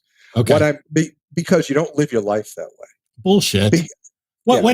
Atheism doesn't tell you anything at all about how to live your life. Atheism is, I am not convinced there's a God, or I am convinced there's not a God. Neither of those things carry with it any sort of weight on how I should live my life. And for you to come in hang on, I'm still talking, sir. And for you to come in and suggest that I'm not an atheist is one of the most ridiculous things I've ever heard. But you know what? I've heard it from you and your ilk over and over and over again, because the truth is you cannot imagine a world where you're wrong. Atheists believe in a number of things that are every bit as well defined as things that religious people believe in. They believe that there is no God. They believe that nothing caused everything for no reason. That's not true. They believe there's no ultimate purpose for anything. They believe there's That's no not true. These are basic atheist viewpoints. No, they're not. See, that's the thing. So you do believe there's a purpose? No, I don't believe there's an externally imposed intrinsic purpose in the universe. But what I believe that's what I said. No, sir, it's not what you said. And I'm sorry that mere, simple, logical clarity is difficult for you. But what I believe isn't necessarily what all atheists believe. Right. You tried to create a bucket and exclude me from it. And the only criteria for that bucket in your no true atheist fallacy is whether or not one believes there's a God. I happen to not believe that there's an intrinsic purpose bestowed upon life from external, but not every atheist agrees with that. Not every atheist agrees with a great many things. So when you start making a list of what atheists believe, as soon as you get past they don't believe in a God, you're wrong. There's far more. Just to pause you there, sorry for a second, Michael. I think it's about time for the question and answer now, but I'll let you respond to Matt there. But I'll just say maybe try not to sort of make it too much, like there's a kind of lot left for him to say at the end of it. If you want to just kind of close out what your response is to what he's just had to say.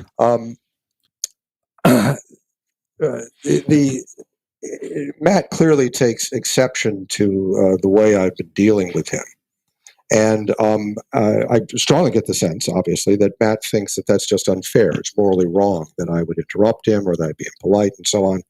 And it's another good example how atheists don't really believe in atheism in the sense that Matt is appealing to objective moral standards, that I should behave in a certain way to him, blah, blah, blah, when his whole metaphysical perspective is that there can be no objective moral standards because there is no God. So there is no real fairness, Matt, if there is no God. But I've encountered few people who demand as much fairness for themselves as atheists. Atheists don't live like atheists. They live like theists. We don't live like the straw men that you put up as atheists, because when you say we don't really believe in atheism, there's nothing. Atheism doesn't have any tenets, any dogma, and I'm not appealing to moral objective standards. The foundation for fairness in this debate is not because of an objective standard from an external God. It's because we, as civil human beings, agreed to sit down and share time with a moderator to ensure that we were both treated fairly. My outrage, to whatever extent it is there, is not, as you assert, appealing to some objective moral standard. It is expecting the moderator to hold you to the fire to what we agreed to, which is to allow me to finish a sentence. And if you're going to straw man all atheists, to allow me, as they are doing now, to point out exactly what you're doing, so that when this is over and you leave, you are an embarrassment. That is a moral standard. Yes, it is not an objective moral standard from a God. It is a moral standard that I'm holding that we agreed to. It is by convention, not by a God. Your God doesn't owe me anything, doesn't owe you anything. When you sorry to interject, guys. I think so. Just to maybe summarize the position, I think the audience is probably clear. Michael's position is that Matt is living as if there's objective morality, and Matt's position is that he doesn't think that that's the case. He thinks he's consistently living within an atheistic worldview, maybe. And maybe we can agree to disagree on that point, or the audience might see it a different way and move into the Q&A session. Yeah, there's questions. I'm good. How do you want to do this, Arjuna? Because you've got probably the easier if I read them out. Yeah. Change my display so I can. Okay, so question. Hang on. I need to bring this to the front. Comment box.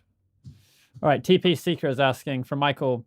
Say I have lived my whole life away from people and never heard of any God.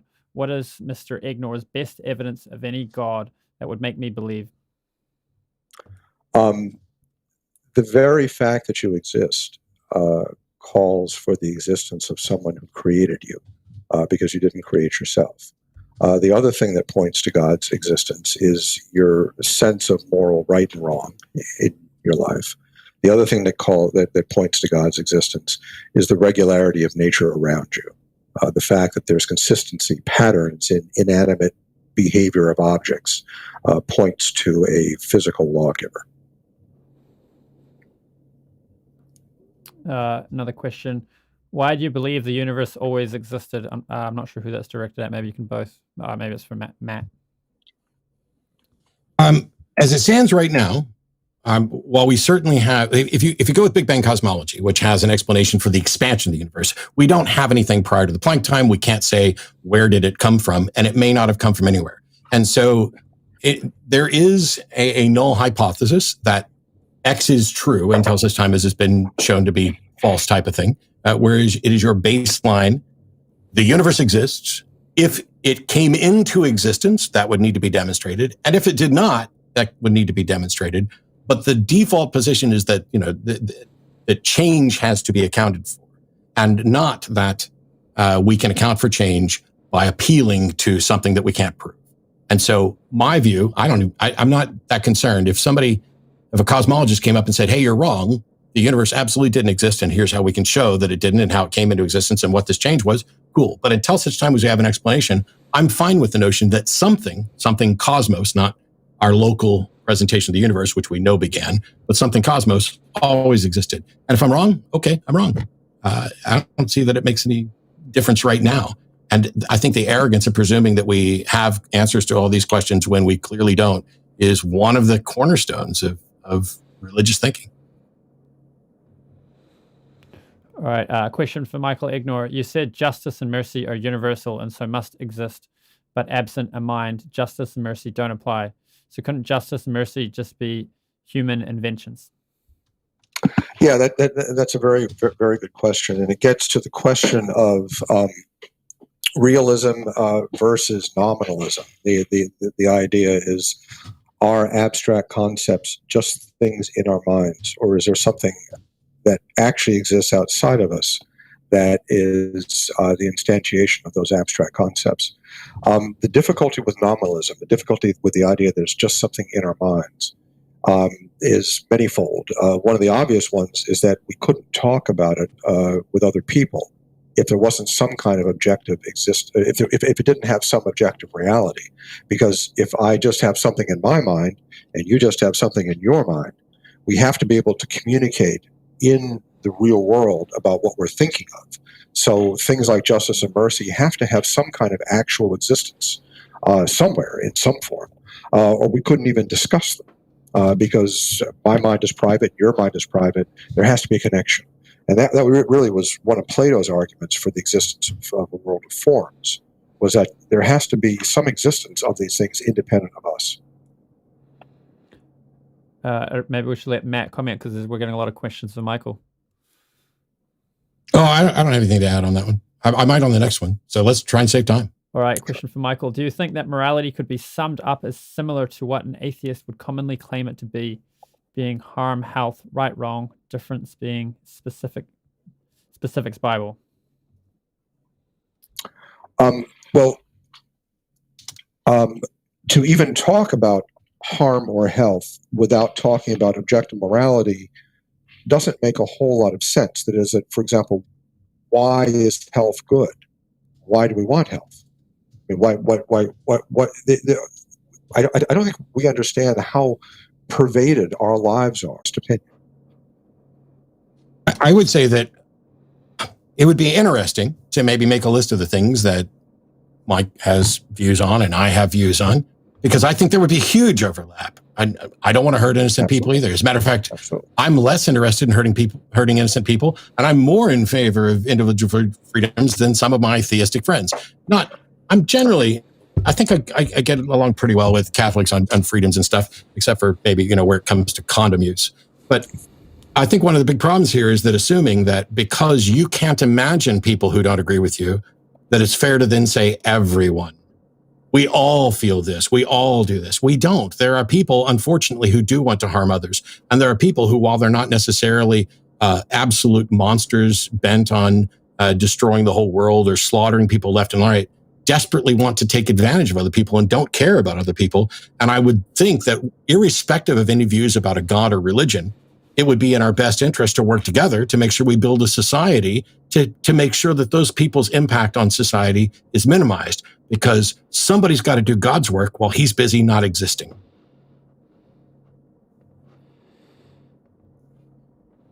All right, the next question is for Matt. Why do you think what you don't understand does not exist?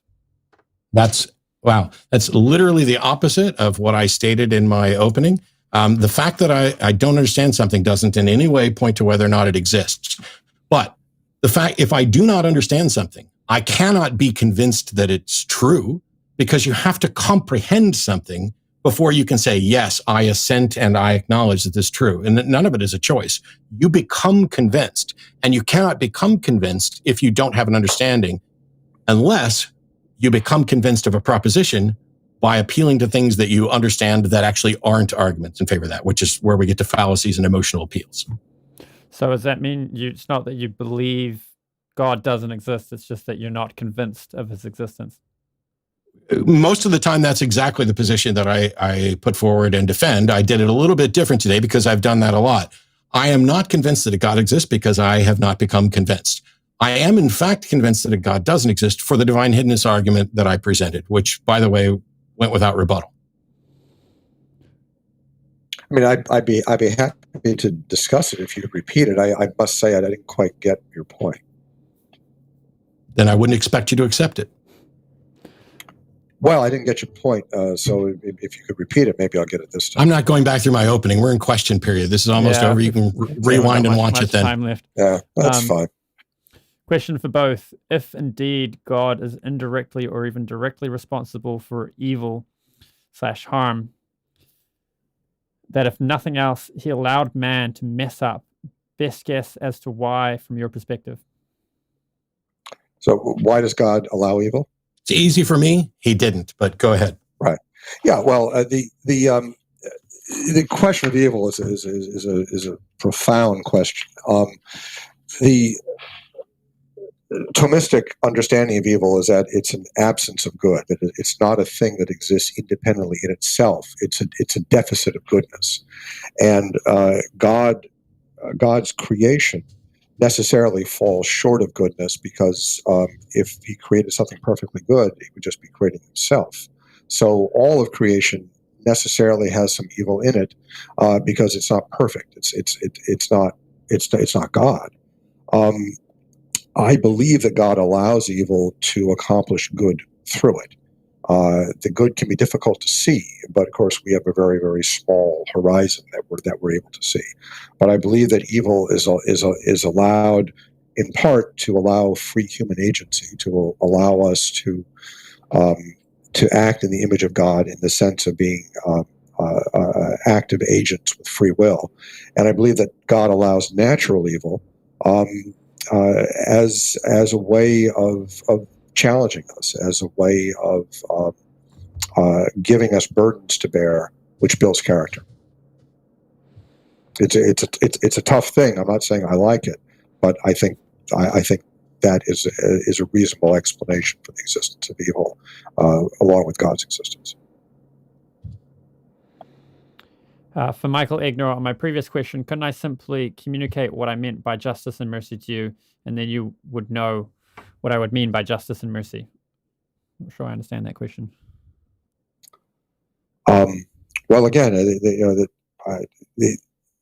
I think that abstract things like justice or like mercy and things like that, and mathematics, all sorts of things that don't have real physical instantiation in the world, are not just figments of our imagination. They're not just things in our minds.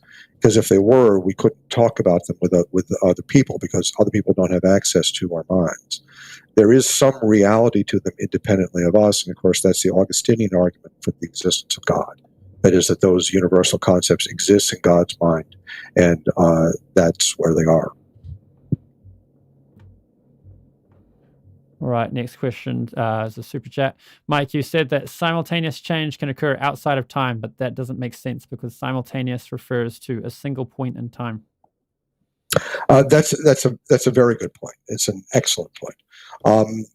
Change can't occur outside of time. Change change depends on time. And somebody has to give Matt some blood pressure medication, I tell you. So change itself is something that is within time. Causation, however, can initiate outside of time. That is, that you don't the first cause does not have to be an entity in time. In fact, it can't be an entity in time, because if it's in time, then it's not the first cause. It's in a network of causes. I'd recommend maybe not making medical declarations about what kind of medication I need, because when I talked about change earlier, what I was saying was that a causal chain requires time, that change requires time, and you fought me on it, and now you're saying it. No, I'm saying that I already I'm knew about saying that concurrent change. I'm saying that the first cause does not have to be in time. Yes, I'm aware of that, and I was aware of the special pleading that you go to. That the Aristotelian and Thomistic understanding of change. It's fine. People can rewind it and see if I was actually correct and whether you actually came around to agreeing with me. It's fine. They can rewind. Question for Matt. Have you looked at trees while thinking about the nanoscale makeup, how trees DNA codes for the cell, creating the specific proteins, and then your eyes as well? No, I probably never have thought about that while looking at trees. I've thought about lots of other things while looking at trees, but probably not that specifically.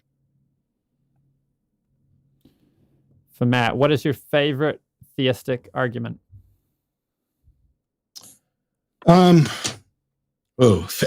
Favorite doesn't. I had to remind myself that favorite doesn't necessarily mean best. So look at the trees has a person. I know we just went to this, but it does have a warm spot in my heart because it's the type of thing that I still find appealing. Looking at the natural world and marveling at what nature hath wrought, but I don't reach the same conclusion that others do. I think probably my favorite argument to address is the moral argument because there's been so much discussed about it. Like, I'm not impressed at all by the problem of evil, and I use divine hiddenness, but the various moral arguments are going to come up in every debate. Like, the first handful of debates I did had morality wasn't in the title, and that's what we spent most of our time talking about. It seems to be most people's issues.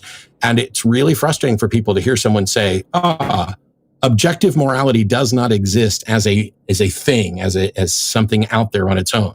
And instead, morality is something that we construct. We can agree on a foundation. And once you have a foundation, just like once you have the rules of chess, you can then make objective assessments. But there's no objective imperative, no external motivation for someone to care about well-being. And it's unfortunate. So you have to work with the people who do. And mostly we do, and mostly we can work together. But you're going to find people who don't agree. And that's true, irrespective of whether they believe in a God. A God, by the way, there's not a single problem with secular morality that is in any way solved by appealing to a God, because you're just pointing to another foundation that can also be rejected. This question probably won't be popular with Matt. Why should someone care about what Matt is not convinced of? They shouldn't. No, it's a fine question. I didn't, and this is why I did things a little bit differently here today. I've done lots of debates where I point out why I'm not convinced, why the claim that a God exists, I don't feel has met its burden of proof. That's about an epistemic view of this. Today, people wanted me to take an ontological assessment because the question was, does God exist?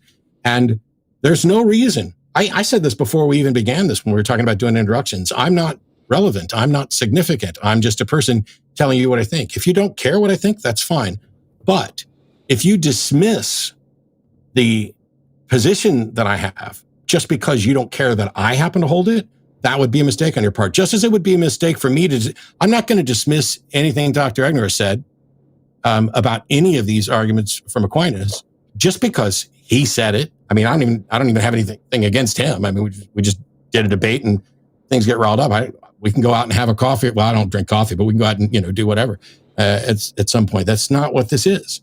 So you shouldn't care about it because I say it. But if you dismiss it because I say it, that's a fallacy. That's a problem too.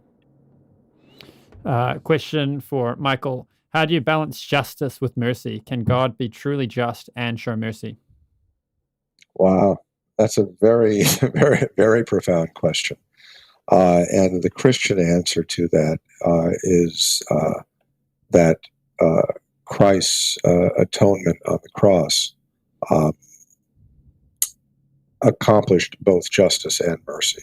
That is, that God is infinitely good and all sin is unjust in God's eyes. God is also infinitely merciful. And it seems at first that there's no way that those two conditions could be satisfied, mercy and justice. Remarkably, the Lord's atonement on the cross is a way to sacrifice, is a way to satisfy both justice and mercy. And that's one of the reasons why I love Christ. And I think you may have been set up a little bit there because that's that's something that an argument that I've made many times, and I think somebody just wanted me to hear say it, that justice means getting what you deserve, and mercy means getting what you don't deserve. And so there is a conflict there. And while Michael's free to believe that what Jesus did somehow magically satisfies that, obviously, not only I don't think that happened, but I don't see that it resolves the issue. But if he's convinced it's resolved the issue and justice and mercy were both met. Yeah, it's one of the things about Christianity that took my breath away when I finally understood that is a way of resolving the problem, the dichotomy between justice and mercy. I wish somebody could explain it. I mean, I appreciate the fact that you understand it, but people claim to understand the Trinity all the time too, and we never get an explanation of that makes sense. The way that I understand it, and I think understanding God's purposes with great rigor is an awfully difficult thing to do because I'm kind of like a little insect compared to my Creator. But the way I understand it is that God is wholly good, and that He does not tolerate evil, at least does not tolerate it in a moral sense. And yet He is merciful and loving, and both of these qualities are essentially infinite. So how do you reconcile these two things? How do you do always the right thing to people who are doing the wrong things all the time? And the Christian answer to it is that He came here Himself and He paid our debt for us. And all we are asked is to love and have faith in Him. So we unite ourselves to Him and we obtain our righteousness through Him. Yeah, that doesn't do anything to actually explain it in a way where it makes sense. I get it. I've heard those same sermons before. Yeah, sure. Well, it makes sense to me. It makes sense to a billion people. I'm not convinced it does, but I can't get in your mind. So, well, it does make sense to a billion people. I'm not convinced that it does. To you, I mean, I'm convinced that a billion people, a good portion of them, may think it makes sense. But so I have a friend that says, if you can't explain it, you don't know it. And since you tried to do that to me at the beginning, all I'm saying is I'm glad it makes sense to you. It does not to me. And if there are 8 billion people who are convinced of it, surely one of them can put it in terms that the rest of us can understand without it sounding like a laundry list of assertions in a sermon. But okay, that's fine. But as I said, it took my breath away, and it's one of the reasons why I love Christ and why I'm a Catholic. The Hare Krishna theology has a different take, but that's a topic for another day. We should do that. Yeah. So another question for Matt. If someone would be happy for the rest of their life if they secretly harm someone, would it be good for them to follow through even if it was bad for everyone else? So in this particular scenario, would it be good for them? I can't completely answer. I would say that if you've constructed a scenario where the only benefit, where the only effects on that person are positive and there are no negative effects, then yes, it would turn out to be good for them. But that's only because you've constructed a scenario where you've declared that that's the case. I'm not convinced that scenario is actually real. The fact that someone might enjoy killing someone does not mean that it is in fact good for them. It is the short-sightedness of people who think they're going to get away with it, or there's not going to be consequences, or that they don't see consequences, that convinces people that something isn't that bad. It's our goal and I would say our job to do our best to see farther than our ancestors did, to see that, running around whistling at women on the street is demeaning when everybody's like, oh, it's just boys having fun. Is it a huge deal? No. Is it as bad as punching someone? Probably not. But we can learn and we can do better with all of these things. And so scenarios like that are, as far as I can tell, fictional, and construct a scenario where there's not consequences, then yes, of course there's not consequences, but I don't think they're realistic. Question for Michael. What scientific paper mentions or declares supernatural things, like your assertion on singularities, as part of a hypothesis of science? Every scientific paper that gives a mathematical description of singularities with the field equations of general relativity, because singularities in the field equations of general relativity are areas, are circumstances in which the equations blow up. go to infinity, and those are what singularities are, is their mathematical expressions in those equations. So any paper that has singularities or that discusses or describes singularities in the field equation of general relativity are discussing extranatural objects. I don't know how you guys are going for time. We're at the 2-hour mark, so if you guys are happy, we can push through a few more questions, or we can wrap it up. It's okay with me, sure. I can take a couple more. Sure. If you remove the word objective from your morality question, is it any less moral? If it's not objective, it's not moral. If it's just subjective, it's just your opinion. And my answer is, so everybody has hang on 1 second here. Let me fix that's terrible. Everybody has their own view of what morality is, even whether it comes from a God or not. That's just the way things are. And so I think a lot of people confuse objective morality with absolute morality. There's a difference, objective and subjective versus absolute and non-absolute. And it's why I tend to kind of avoid those labels. But if you're talking about morality, now in Michael's case, he only accepts a definition of morality that is in fact objective, which I think is, I understand what he's saying, and I don't want to get into like arguing over definitions. But if you say there's objective morality and subjective morality, if both of us agree there are objective morality and subjective morality as categories, then by definition, morality does not require objectivity. That is the adjective that we're putting on to describe this morality as opposed to that one. If you don't care about that distinction, if you're saying the only real morality must be objective, that's fine. I disagree with you, but I'm not going to do that. Well, technically, could be subjective. I don't need that. Another question. Could the debate have been framed better as whether a system of belief of atheism makes better predictions? Well, the system of belief of atheism doesn't exist. There isn't a system. There is a single position on a single issue, and it doesn't make predictions. For that, there are other things. Like, I'm not just an atheist. I'm a skeptic. That's the foundation of my epistemology. I'm a humanist. That is the foundation of my ethics and morality and social views. And so I've argued that a secular moral system is superior to any religious moral system that I've been presented with, including, and granted, I don't know Dr. Egnor's specific moral system, but generally, I mean, we're talking about Catholicism.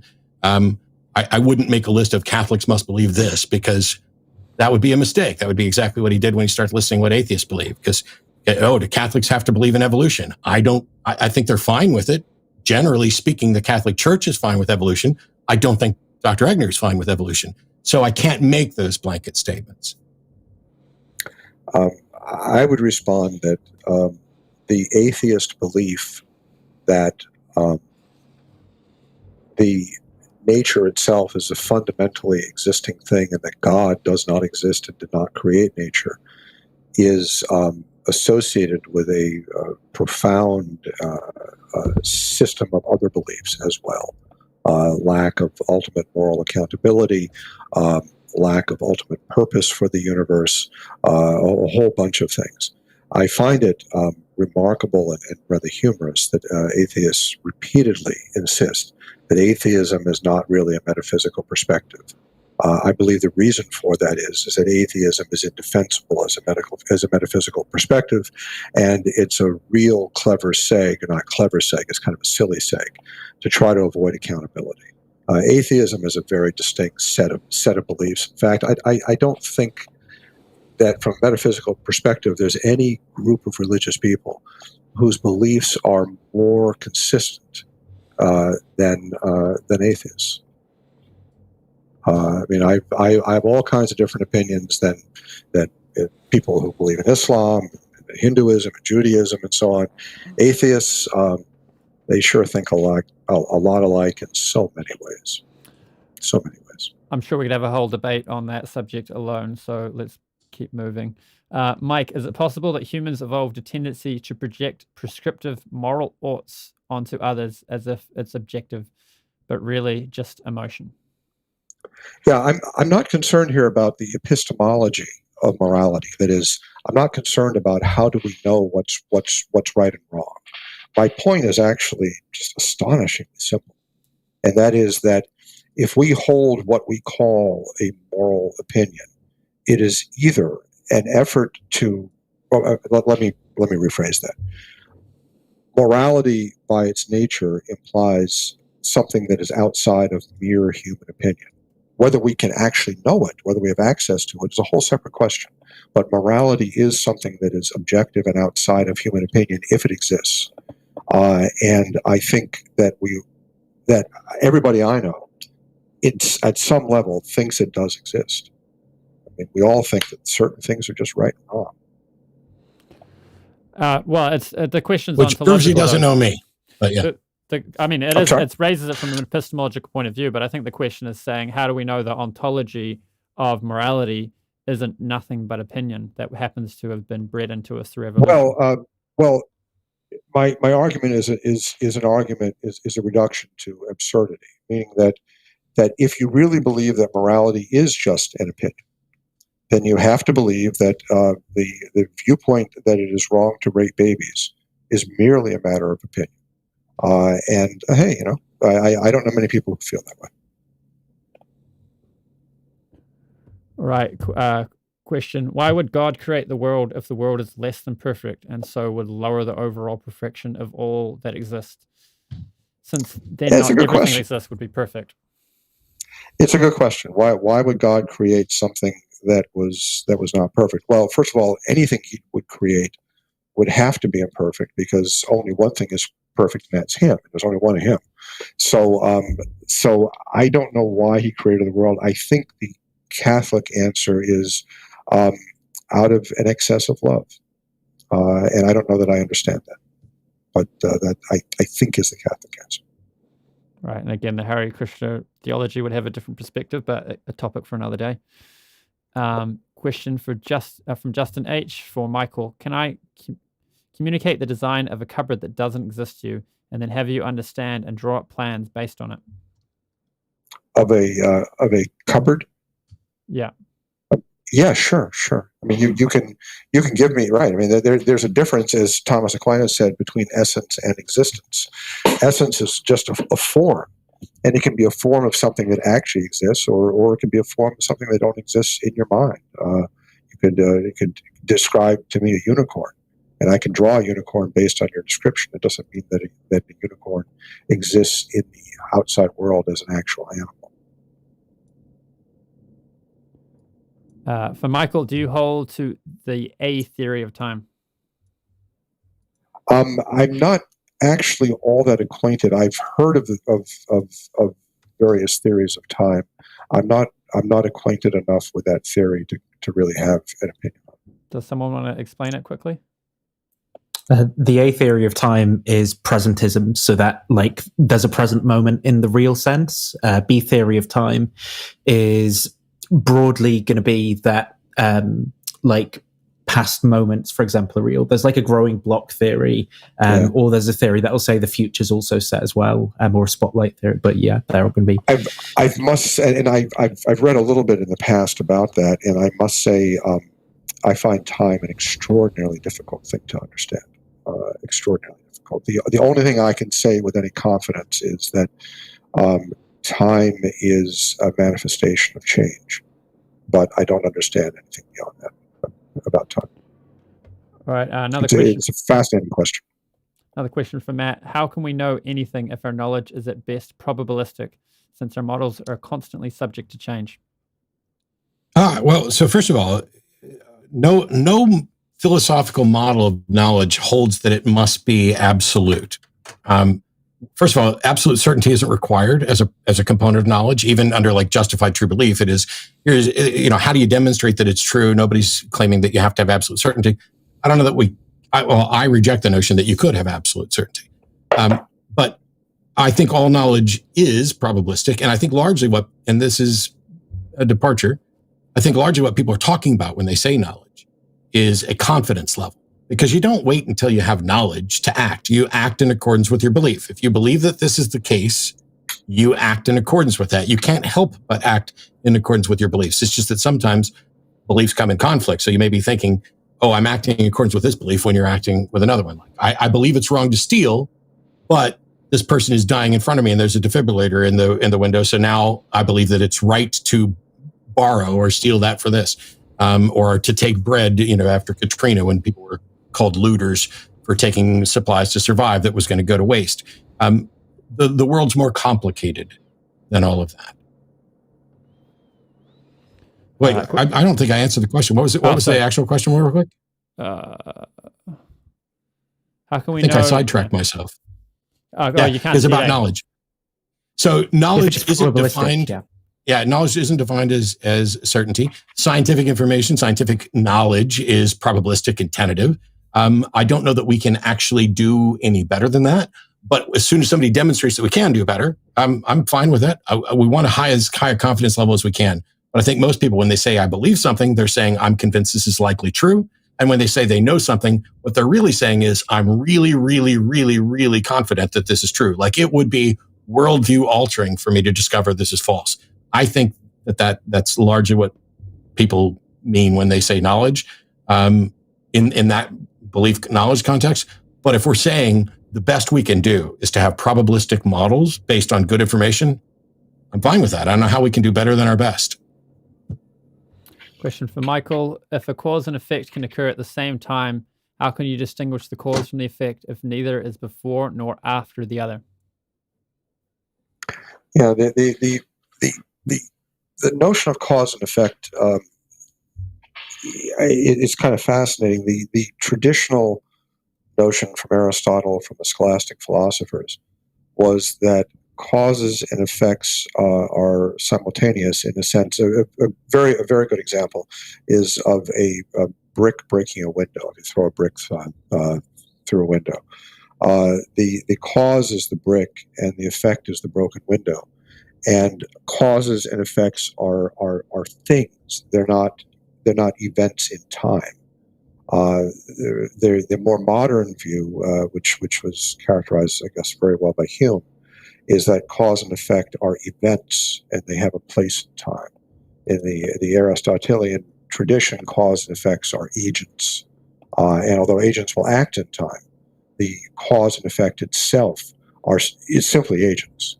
For example, the cause of a broken window that's broken by a brick, the cause is the brick, and the effect is the broken window. Time isn't a part of that. The Humean view is that the event is the brick flying through the air, and the effect is the window breaking. That puts time into it. Aristotle and St. Thomas didn't put time into cause and effect. The cause and effect were agents; they weren't events. I scrolled down and then I lost the top comments, so I can't go to back and get some of the more older comments. So if I've missed your question, I'm sorry. Question for Matt. If two people have different moral codes with different actions deemed objectively correct, whose code is correct and why, if there is no ultimate justification for each? If two believers in different gods both are convinced that they have objective moral codes that are guaranteed by their gods, who's objectively correct and how do you tell? That's what I mean. There is no objection to secular moral systems that is solved in any way by appealing to a god, because that god can be rejected and is rejected. The Christian God doesn't have any say, at least for now, over the Muslim or the Hindu or anybody else. And similarly, if you have a Hinduistic view of morality, that's not bearing on Christians or atheists. The way that secular morality, once you build a system, the way that we work to share that and establish it and get the consensus that you need to make it work is through discussion, debate, data. The way that religious moral systems have managed to get the consent they need is through conquest and conversion. It's not a process of being like, oh, here's the actual evidence that shows. This is why when I asked him earlier, how do you show that God actually wrote this on your heart? He gave an example, and I'll leave it to you guys to decide if that in any way demonstrates that any God has ever done anything, because it was just a list of how people act. And the truth is, Dr. Egnor looks at how people act, sees it's consistent with what he views and is convinced that God has written on his heart. and determines that God's also written on their heart, or they're acting in accordance with God. And he could be right. I'm not saying he's wrong. I'm saying he has no way to demonstrate that the moral code that he feels is written on his heart was actually written there by a God and was written on other people's hearts as well. There is no way to demonstrate. And that's God's problem, not his.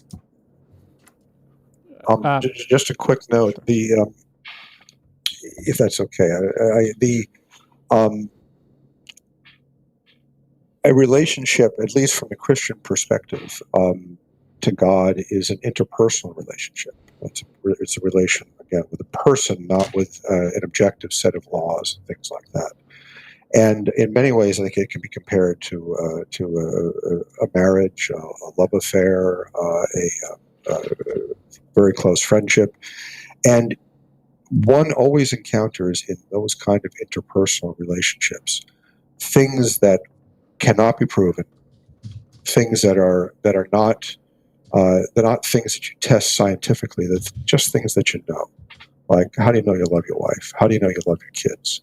And you could present me with a ton of evidence, all kinds of evidence that I couldn't know if I loved my wife, and I'd still know I love my wife. That is that a relationship to God. God is a person. He's not a list of rules, and he's not a list of physical laws. He is a person, and relationships of people to God are personal relationships, and they transcend scientific, detailed kinds of kinds of proof.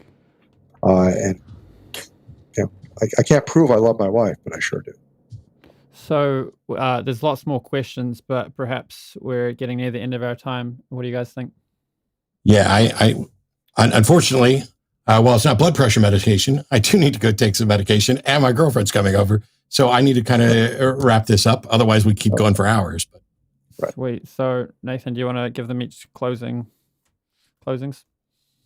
Yeah, absolutely. So just if you want to have 2 minutes each to sort of wrap up, any closing thoughts or anything that you want to say to close out. So Matt, do you want to go first? Sure. Hopefully I get this all done in 2 minutes. So first of all, saying I'm speaking nonsense or gibberish is neither a rebuttal to my point nor an argument for anybody else's. Saying I don't understand is neither a rebuttal to my point nor an argument for yours. If the goal is to educate, explaining something for clarity is preferable to you never studied. Saying Aquinas' 5 ways are science is wrong. Saying science can and does appeal to the supernatural is reaching, if not outright wrong. Saying I'm not an atheist doesn't make it true. Saying all atheists believe X doesn't make it true. Saying atheists are all lying and putting on a front by claiming things about atheism doesn't make it true. Saying I'm depending on an objective moral code when I'm actually holding to a code that we agreed to for the debate demonstrates a problem with your view. Saying everyone, just because you can't imagine people who disagree with you, is a problem. Coming in with an attack on my supposed ignorance doesn't support the claim that a God exists. It's an absolute personal attack. Matt doesn't understand these. Matt didn't study these. None of this does anything to demonstrate the existence of God, which was the subject of the debate. There was no definition of a God, no evidence for a God, just a parade of old arguments rapidly done in almost no time, not even any discussion, and a parade of questions. Tonight was about morality, with just assertions sensationalized. An appeal to popularity on multiple occasions when Dr. Egnor says, I don't know many people who feel that way. Fallacious appeal to the population. Or nobody feels that way. Fallacious appeal to the population. Saying it's an internal personal relationship in order to avoid having to prove it, because in interpersonal relationships, there's things you can't prove to other people, is like saying you have a girlfriend who goes to another school, and so you can't prove that she's real. Well, the subject of the debate was, please demonstrate that your girlfriend exists. And showing up to pretend that she goes to another school and therefore the intangibles can't be demonstrated is in no way an argument for the existence of that. Personal relationships don't prove anything to anyone. It's still just you and what you think. And there was no rebuttal to the argument from divine hiddenness at all. Awesome. Thanks for that, Matt. And then, Michael, do you want to go with your closing statement? So your final thoughts and kind of summary of the debate? Sure. When I converted to Christianity and to Catholicism, I had a secret fear. It was kind of a secret fear. And my secret fear was that atheism had the best arguments, and that if I was to believe in God, which I felt rather intensely was true. I would have to insulate myself to some extent from the logical and empirical arguments about God's existence. So I began reading on that. I read atheists, I read Christians, I watched debates, and I was astonished, and I must admit, still kind of astonished at the gibberish that is the content of atheist arguments. In my view, atheism is not really an argument. It's just a kind of ignorance. It's not even wrong. That is that atheists don't understand the arguments for the existence of God with anything that approaches rigor.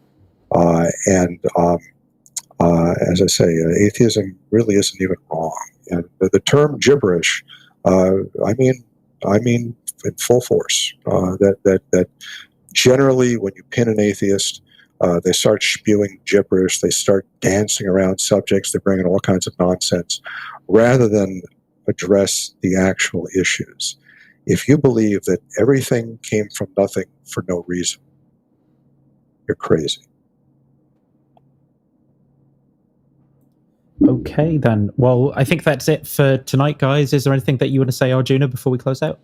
Oh, just the usual. If you like this kind of content, be sure to subscribe. I've got Nathan's channel linked in the description. I'm sure you all know how to find Matt Dillahunty. Michael Egnor can be found blogging most often on Mind Matters and also on Evolution News. Thanks for tuning in. Let us know what you think down in the comments. The live chat's going to disappear once I edit out the intro of the video. So if you want to throw any comments down, if you want your comments to remain, you got to do so after the video ends. And thanks again. And thanks to our guests for coming on. Thanks, everybody. Thanks. Hare Krishna.